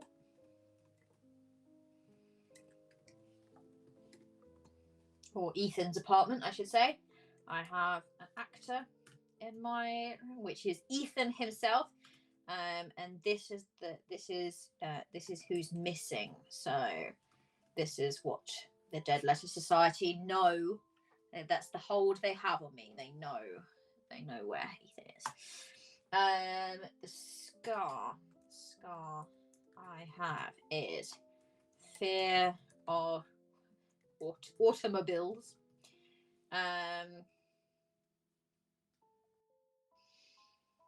The principal. Hold up. I'm sorry, I know I keep looking away from the camera, which is not very helpful. Just need to get something real quick. Yes, principle and ambitions. So, principle is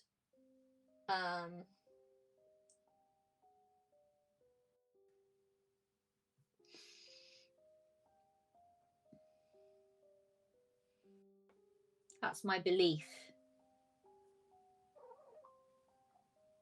Hello, Millie.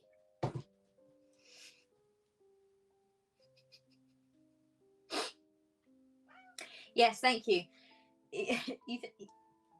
I'm so sorry, everyone, but my cat requires my attention. I must immediately give the cat all the love.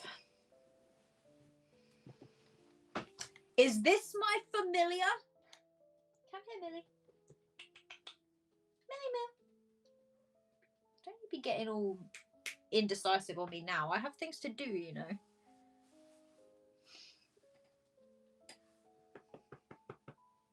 Come up here or don't.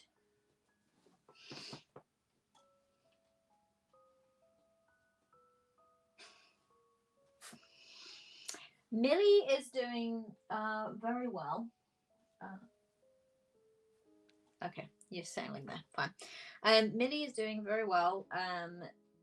Millie has become a lap cat over the course of the last couple of weeks. Come on then. Do you want me to turn around? Come here. What do you want?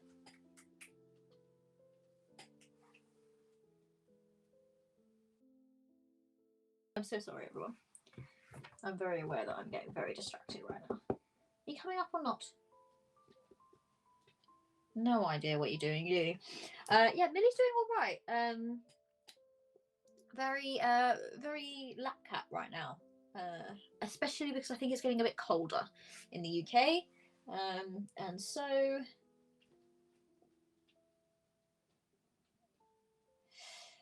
right. Anyway, sorry, Millie, we're gonna have to get on. So let's go back to Scar was the fear of Watermelon. Principle. The principle is that I believe that is that Ethan has my best interests at heart. Has my best interests at heart. And my ambition, the goal I want to achieve. So is that's to find Ethan? I guess. Ambition. Find Ethan. Ethan, I will find you. Hopefully. Or maybe hopefully not. Depending on if Ethan turns out to be the villain. Who knows? What are you doing up there? Okay, yes, I will find Ethan, and I'm going to assign this. I'm assigning this a difficulty rating. Oh, now, this could be. Now, I guess this could be a. How time-consuming would it be? I know Ethan. I know it looks like, and I have leads, but at the same time, I don't know where Ethan is. That means Ethan could be anywhere. So I think I would probably assign it a 2. What are all of your thoughts? You assign it a difficulty rating, essentially. A 1 is a trivial rating, and a 3 is this could take me a very long time to achieve. I think I would probably assign it a 2. I don't think that I don't think that Madison would consider it a trivial issue, but I don't think that she's necessarily I think she's hoping that they're going to be like, oh yeah, we can sort that out for you, and then that you know, it will take a little bit of time, but it'll be fine. So I think a 2. So let's go. Let's do a 2. So that's my ambition. I just want to find Ethan. I have no other ambitions, none whatsoever. Okay, so like I said, play proceeds in 3 phases. Now, one of the phases might be a little different because I'm not getting any letters back. But we'll get there. Let's start with a letter. This is the bit that everyone's been waiting for. Letter number 1. So,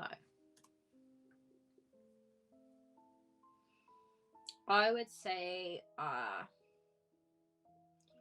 probably it's addressed to Ethan in the sense that it's like, hey, get me back in touch with him, pass this letter on, tell him I need him to come home type letter.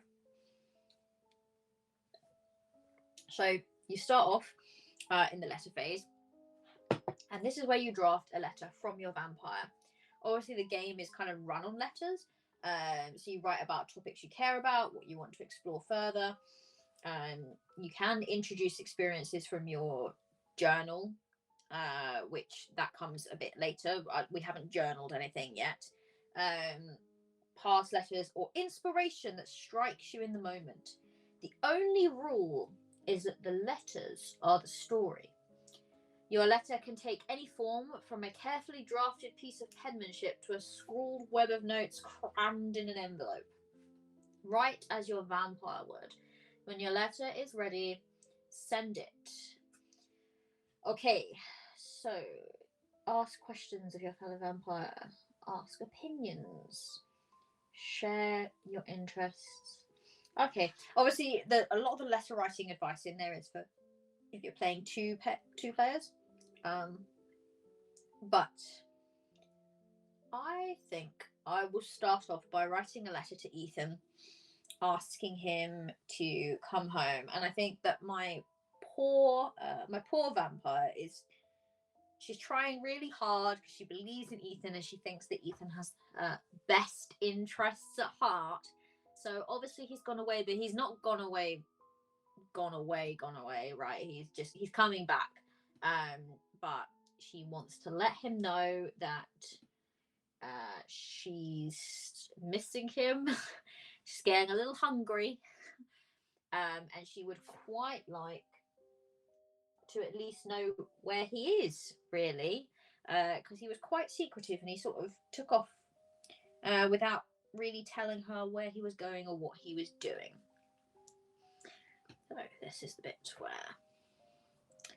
I now get way too focused and then I forget that I'm on stream, and then I look back and everyone's like, "Cat, this has happened," and I go, "Oh, crap." I think I'm just gonna write it as, I don't think she'd write dear, I think she'd just write Ethan.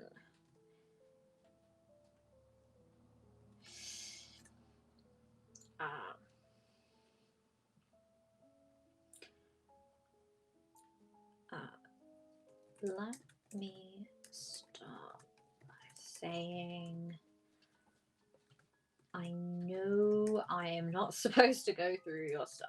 Your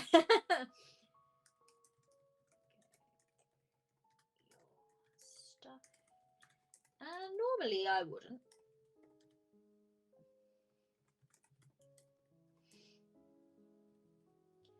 But this feels like an emergency, I guess.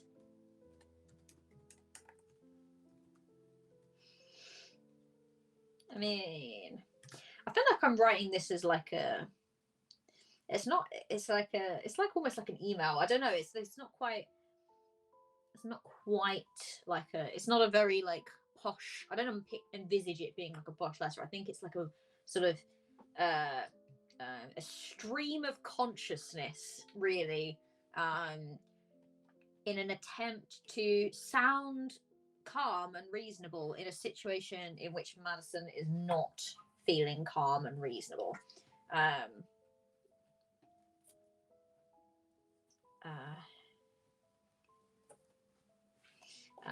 least I think if I had taken off with no communication as to where I was going, then you would say that's an emergency. So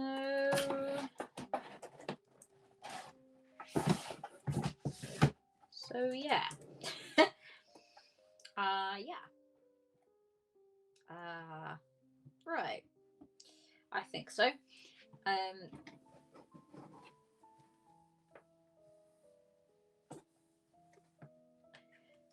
mean, it would probably be more of an emergency.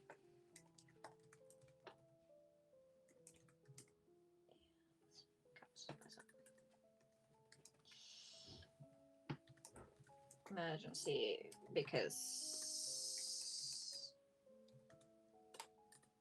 I'm new to this. But still,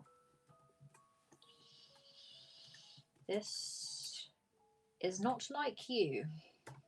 Isn't like you.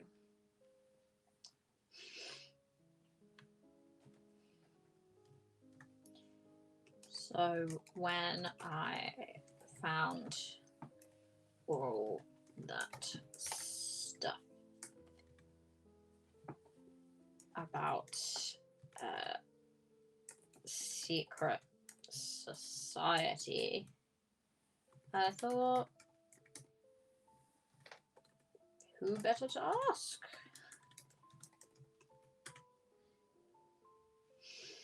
They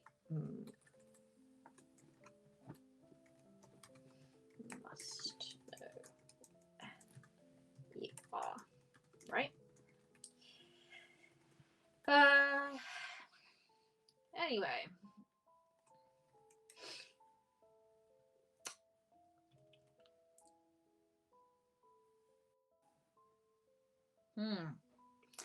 Now, how do I...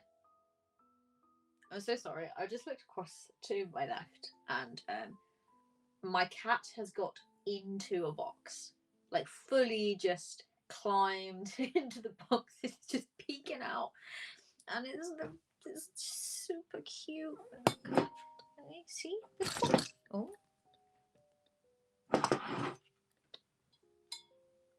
Say hi, Millie. Anyway. She just looked up at me and just went, ah. Let me just stabilise that again. Millie, I think you knocked it before. Don't knock it again. My streaming setup is so fragile. Come here. You gotta come down. Come on. Oh my goodness. Why are you like this, huh? It's causing chaos wherever you go. This is not normally that disruptive. Apologies. Anyway. In case I'm overreacting, which I probably am.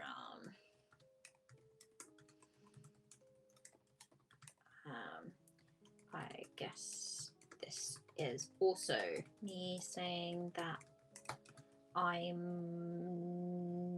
doing just fine. I'm a bit hungry, but I'm rationing the blood bags. The blood bag cache, just as you told me to.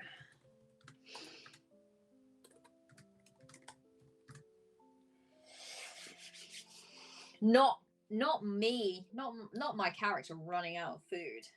That won't cause problem. When will Ethan return from the war? When will he return? I'm rationing the blood bag cache, just as you told me to.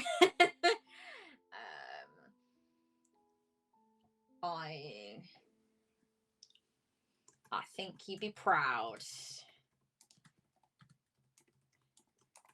Yeah. He has my best interests at heart. He really does. That's why he left me a blood bag cache, because he has my best interests at heart. We've really decided, I feel like the way that I keep saying that, we've really decided that Ethan might actually be an innocent in this. I guess we'll see where the story takes us. Rushing the black bag, Cash, just as you told me to. I think you'd be proud. I'm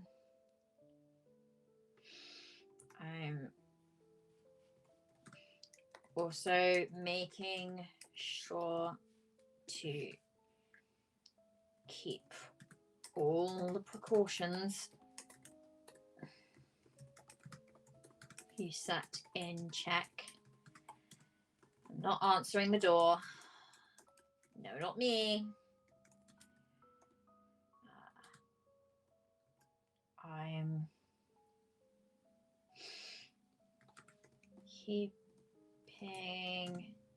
away from the windows. Unless I need to let my familiar. What shall I call my familiar? Shall I just make my familiar Millie? A little Millie cameo. Unless I need to let Millie in.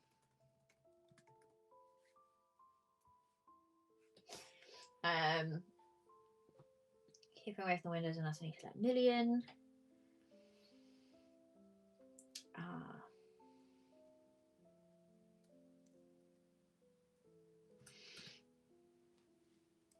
And curtains are staying shut. Wouldn't want my skin to sparkle. Wouldn't want my skin to sparkle in the gleam of the light, of the sunlight. Wouldn't want that to happen. Okay.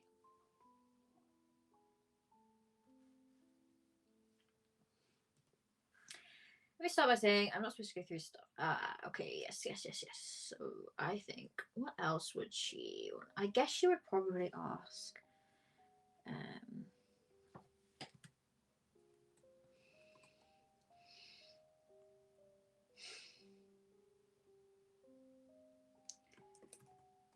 Anyway, that's all I wanted to really say.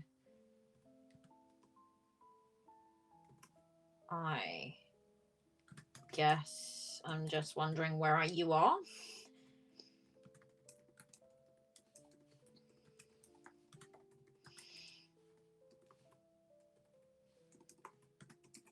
Can you tell me? Or at least let me know you're safe?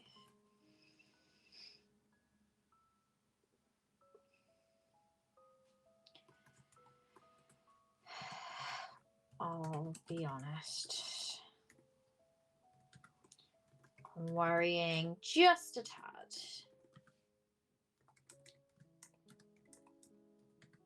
Not just about me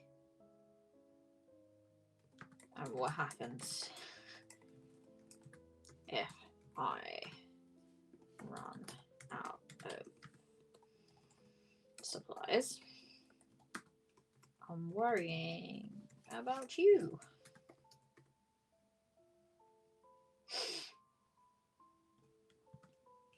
That's what we do, isn't it?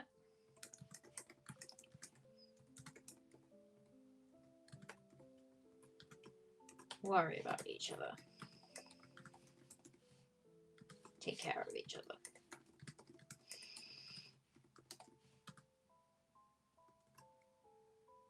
It just sucks being helpless here.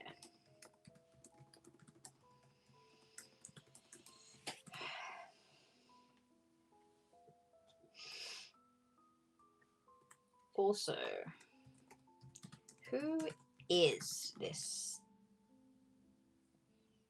Who is this? Oh, I should put what? What is this society? Why have you been writing to them.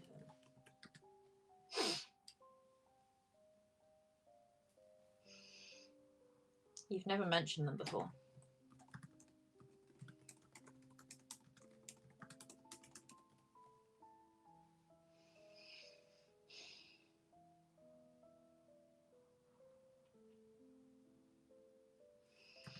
I hope they aren't dangerous.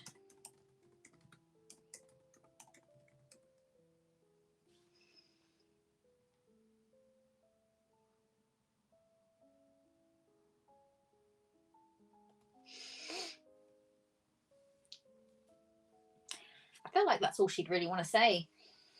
It's mostly just going to be a, hey, Ethan,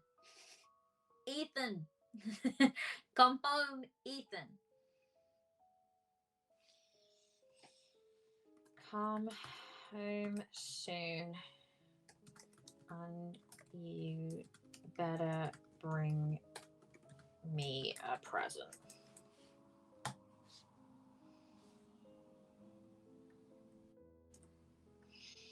I'm bored. Mad. Yeah, of course I'm mad. I'm mildly concerned, but I am a bit mad. This is not like Ethan. Not like Ethan at all. Ethan, when Ethan goes out, Ethan comes back by sundown. It's been I should probably write that in here actually.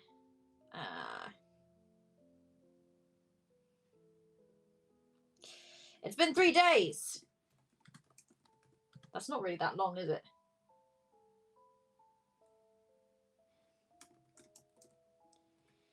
You're mad. I feel like you were mad at Ethan before we even started the letter writing. Come home. Better bring me a present. I'm bored. Your favorite spawn. Mads.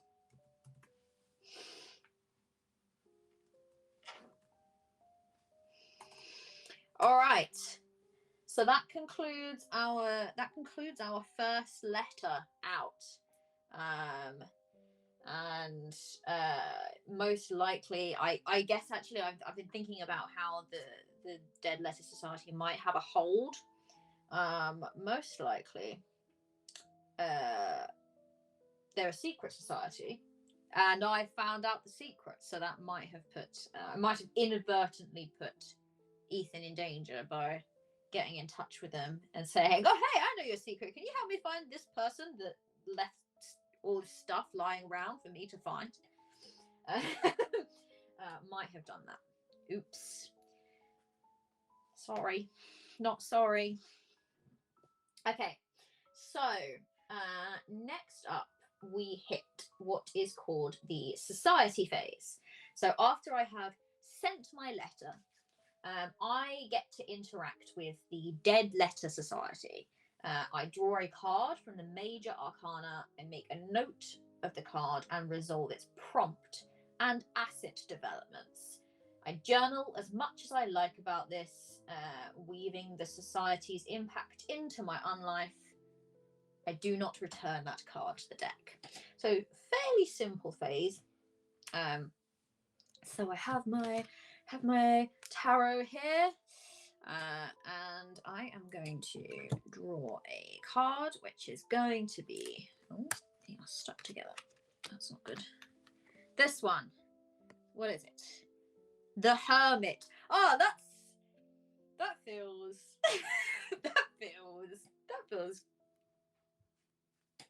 good for the current situation. The Hermit. So let me see then what the Hermit has in store for me. So what the each prompt has is sort of 3 tags or words which can kind of guide your journaling, and it also has like a more in-depth like I guess prompt or scenario, a sort of set of questions that come with that will allow you to kind of journal and kind of keep the story going, and then when you do your next letter, the what's happened in the prompt will kind of be guiding it. So let's find the hermit. Number 9, the hermit. Introspection, solitude, serenity. So yes, like I said, it feels very apt, because poor Madeline is by herself. So my three assets, I must forfeit an item, forfeit a location. I've only got one item and one location. I'm already just giving up everything. What is happening? And progress an ambition.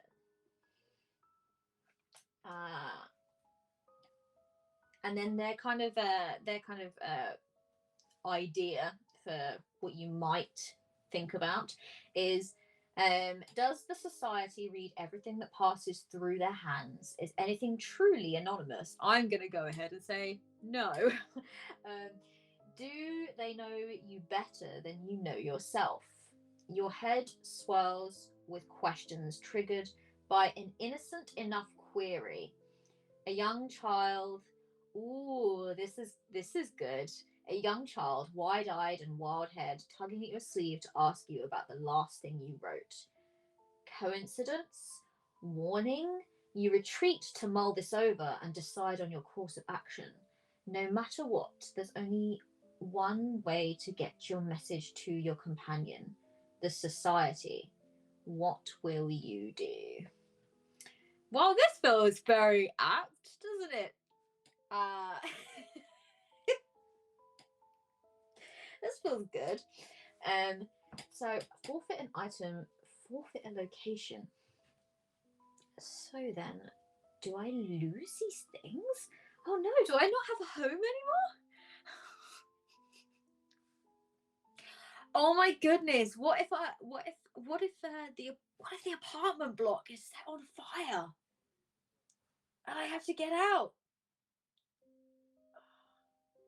That would be interesting.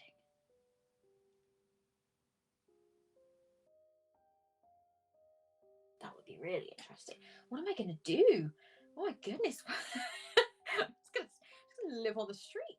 I'd have to immediately break my oath that I said I will not go outside. I feel like avoiding death in the flames is an emergency. It's not really my fault. Oh no, you'd have to break your oath.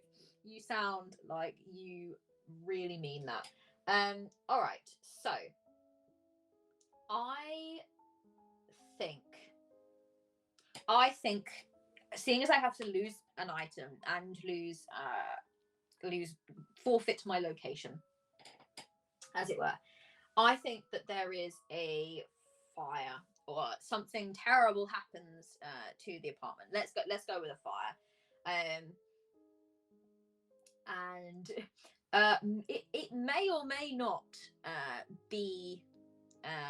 In fact, I think it is something that the society have done.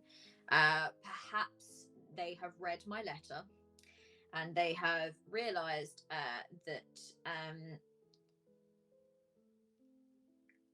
Ethan, through my letter and through the things that I wrote, have realized that Ethan has done something that he's not supposed to do.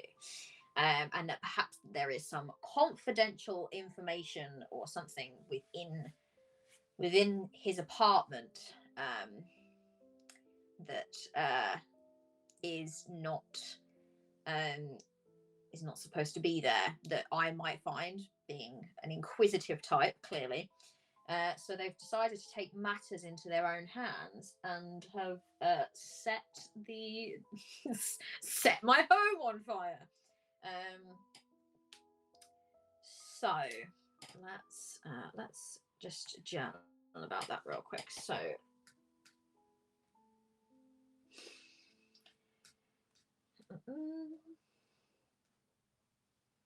need the hermit back so I can read through.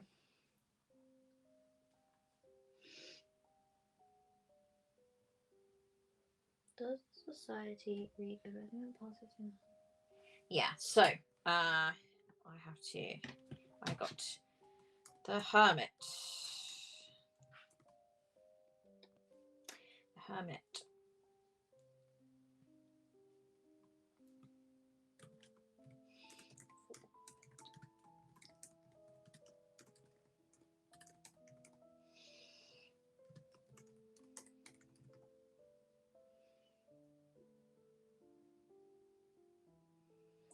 And declare a principle.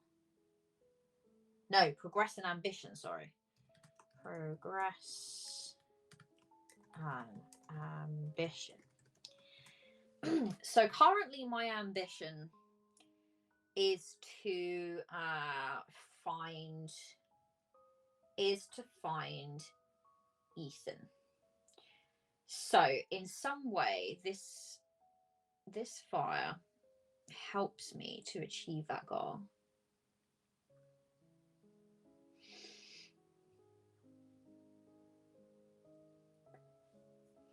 So over the course of the next week, as blood cash is running dry and I await a response, I receive one, but it isn't the one I thought it would be.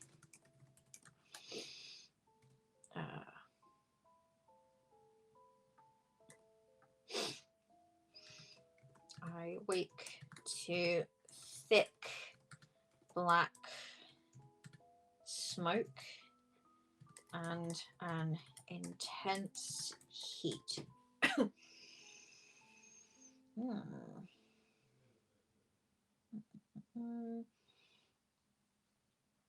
Now, I'm not going to say, just so that I can have something interesting maybe to go back to, I'm not going to say that the apartment is completely destroyed. But it is destroyed enough that I can no longer be there, at least for a period of time. So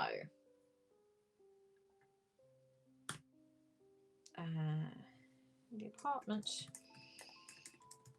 is on fire. I escape. I'm gonna just, vaguely write. I escape with very little.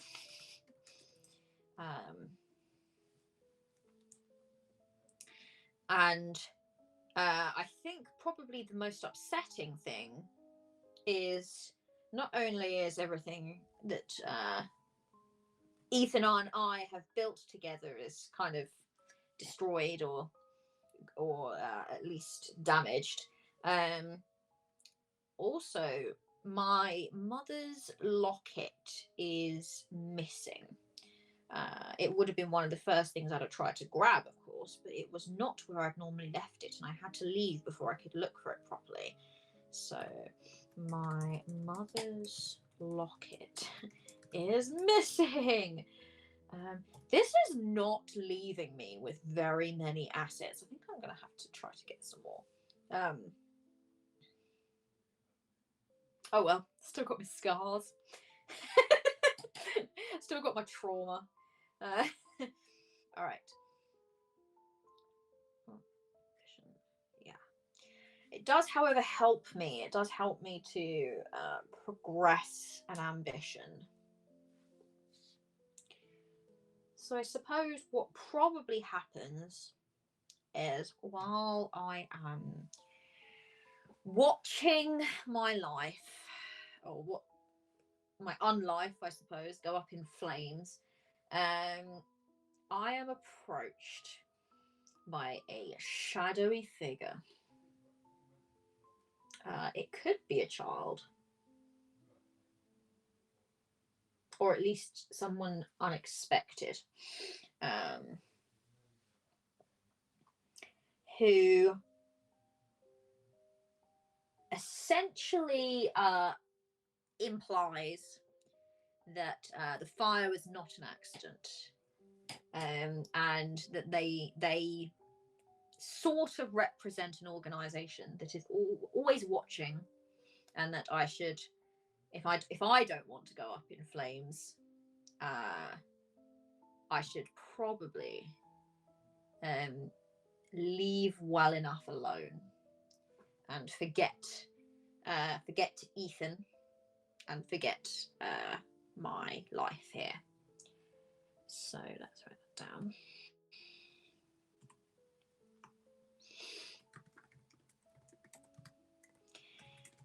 Yeah, let's make it a young girl.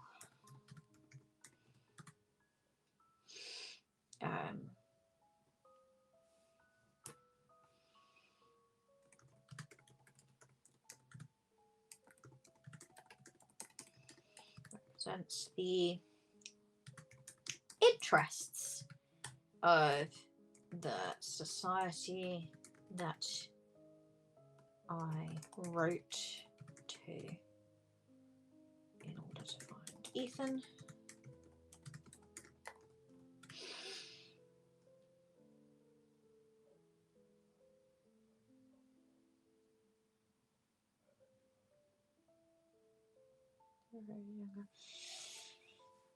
Oh, my back's starting to hurt.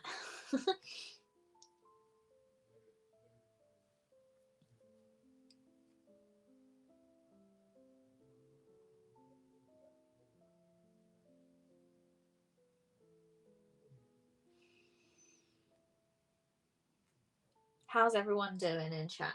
How are we doing?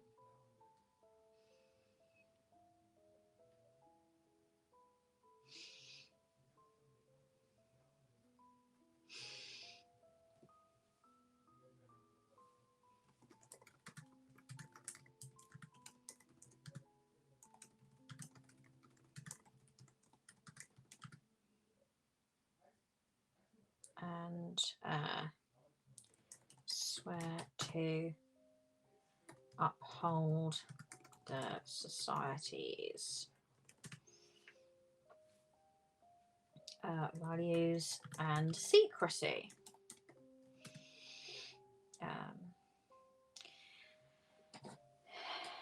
Yeah, I think that this figure tells Madison, "Oh, I did this. Oh, hello." A wild genburb has joined. Here, have a good look. Have a good look at my fangs. I hate them.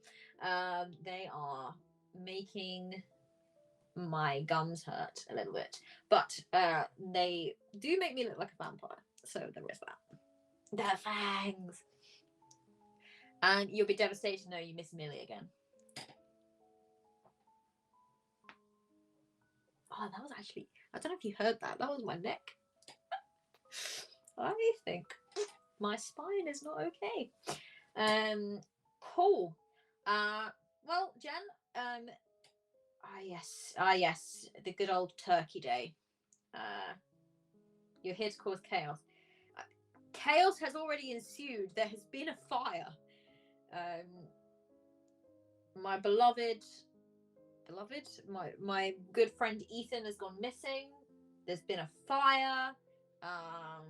Ethan is also a bit suspect. I can trust no one right now. That's where we're at. Yeah, my last game that I played, I also caused a fire there, but I didn't cause this fire. A mysterious society did. Fire bad, cat. No. Embrace the flames.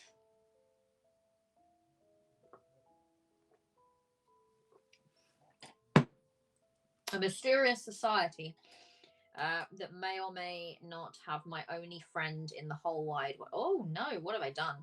That may or may not have my only friend in the whole wide world captive. Damn, I thought that I was going to go back onto that and it was going to be gone. Everything I've written, and I was going to be very upset. But it wasn't, so that's fine.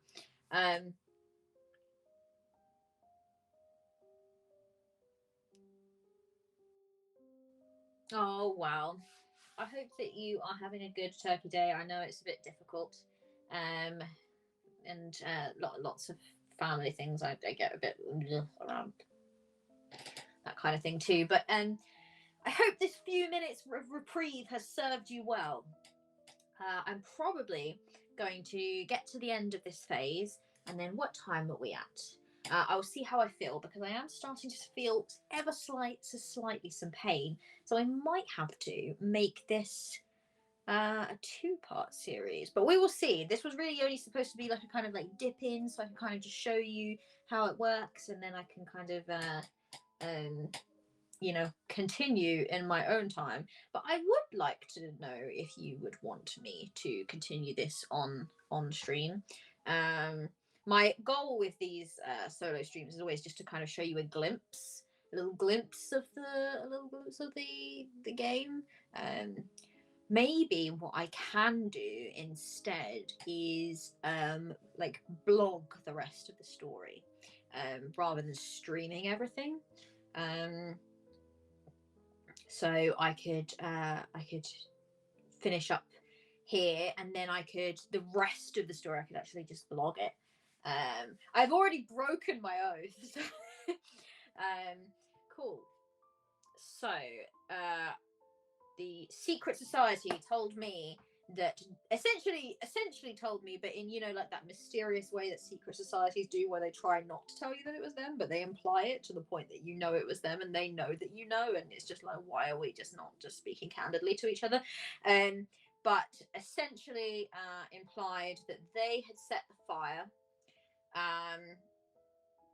that they did so because Ethan had broken the rules. And should I not want something bad to happen to me, should make sure not to break the rules too. And lots of if you want to see Ethan again type talk, which I do feel like would help me to advance, because no doubt now I feel like Madison, she is quite a feisty little thing, and she's also incredibly hungry and ready to fight at a moment's notice, and I think that she manages to get at least a little bit of one-upmanship in terms of like maybe physical strength or doing something to get this mysterious young girl to at least tell her something that gives her a clue as to where Ethan might be. Not like outright, now I know where Ethan is, but maybe just like a sort of more honed in location, or something that like I feel like she'd say something cryptic that would or like a riddle. Oh, a riddle that says that I would have to solve, that Madison would have to solve in order to find Ethan. So, but that will progress, because it's another lead, right? I'm not completely clueless as to where Ethan is now. I've just got to solve this riddle. Do I have to write the riddle? I'm not good at writing riddles. Let's go with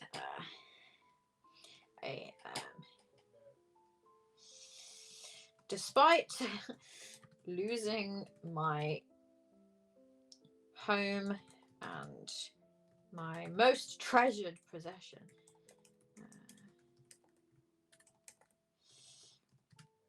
I do manage to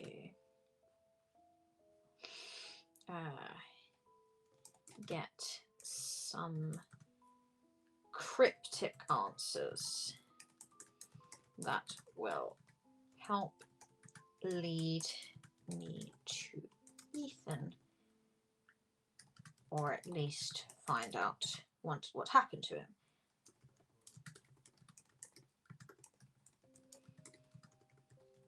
I'll just have to play by this society's rules.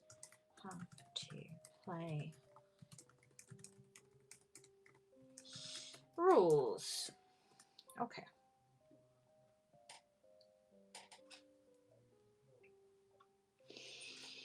Okay.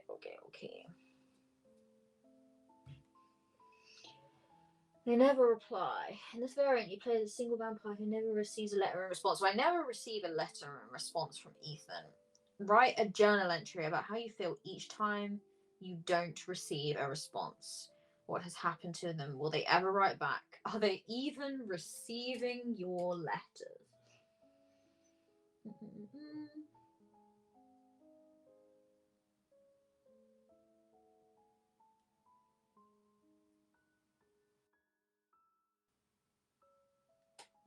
Let's have a look at this chronicle phase, because the chronicle phase is the final phase. You sent a letter and felt the influence of the society. Finally, you go about your unlife and pursue topics from your correspondence and journal. The events of this phase occur in any order, but you must receive a letter before you continue to the letter phase. During this phase, you receive and read a letter. You spend up to 3 chronicle points.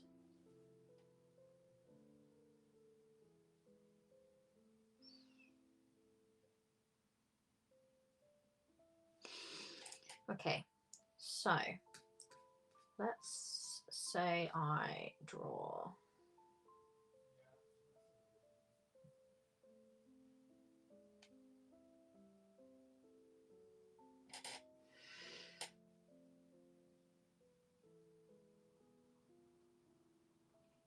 wait, you're going to burn them out of their homes, because I love that. Well, yeah. I had to forfeit a location, so I guess I can't be home anymore. Now I haven't, like I said, I've kind of left it open-ended as just how much damage the apartment has taken, in case I get to go back there maybe, or I get to re-inhabit, or I get to investigate there at some point. But currently I have not got a home, so I'm out on the streets, and I'm hungry, and that's not a good place to be in, actually. So the hermit. I feel like Madison ends up kind of following this clue. So I kind of met someone from the order. Perhaps they can write me a letter.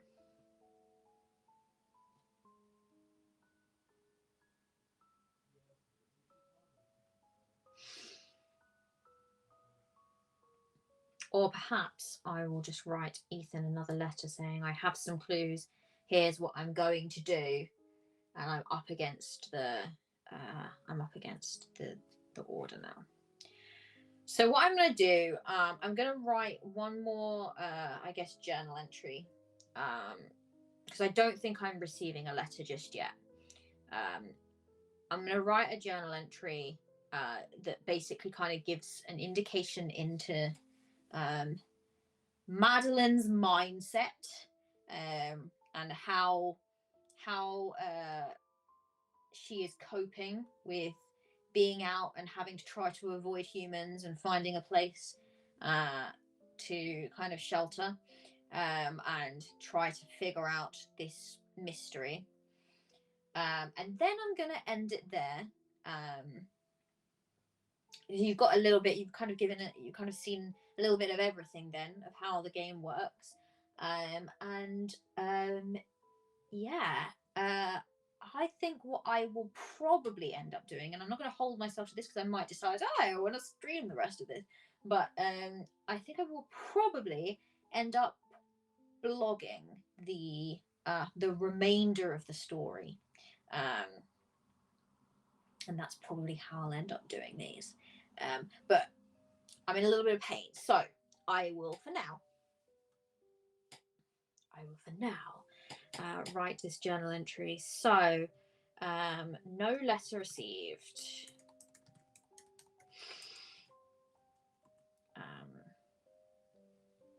I think that Madeline is feeling, yeah, cliffhanger.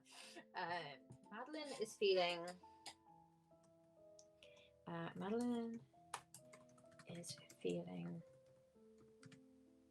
alone and very confused. She hasn't been a vampire for long, and has spent most of her life as a human.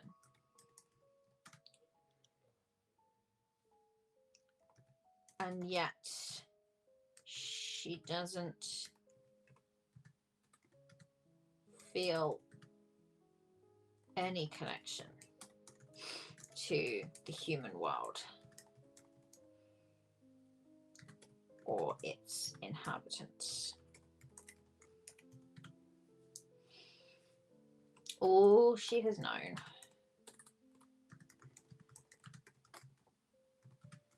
for the last 6 months is vampirism.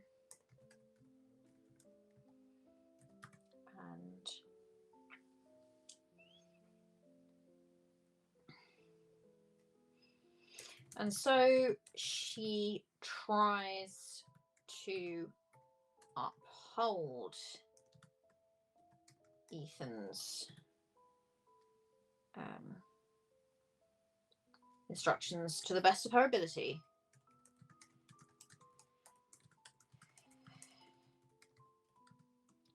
But she had to go outside.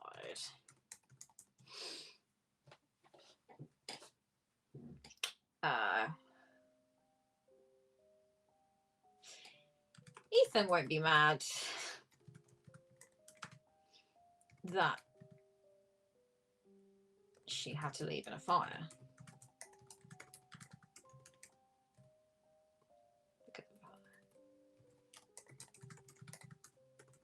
Right? No, he won't be mad. He's got my best interests at heart, that's all.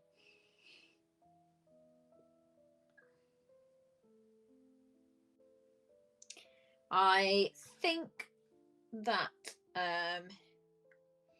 this figure,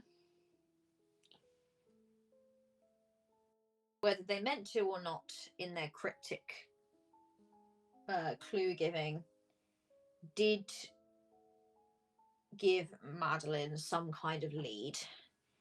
So she has become fixated on finding Ethan, because that is pretty much all she has. And that's true. If you look at the asset list, what does Madeline have left? Madeline has a fear of automobiles, so cars, being inside a car, I should specifically say, because she died in a car accident and then was returned to life by Ethan.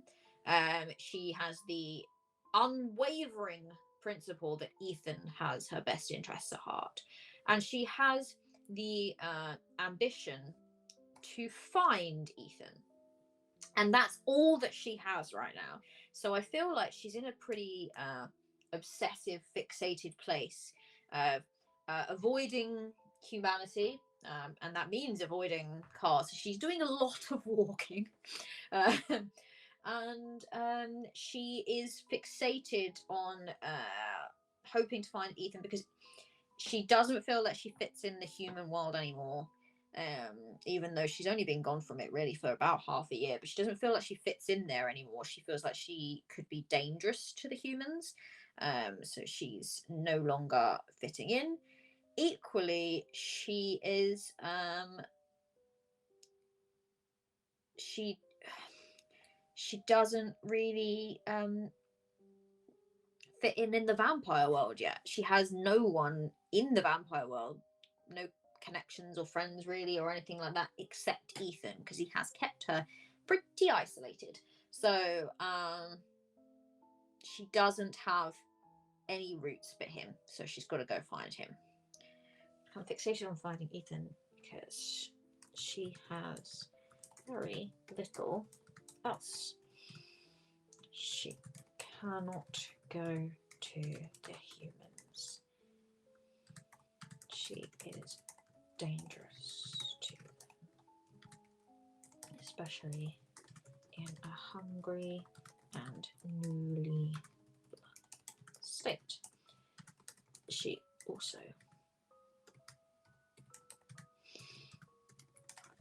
vampires. She also knows no other vampires.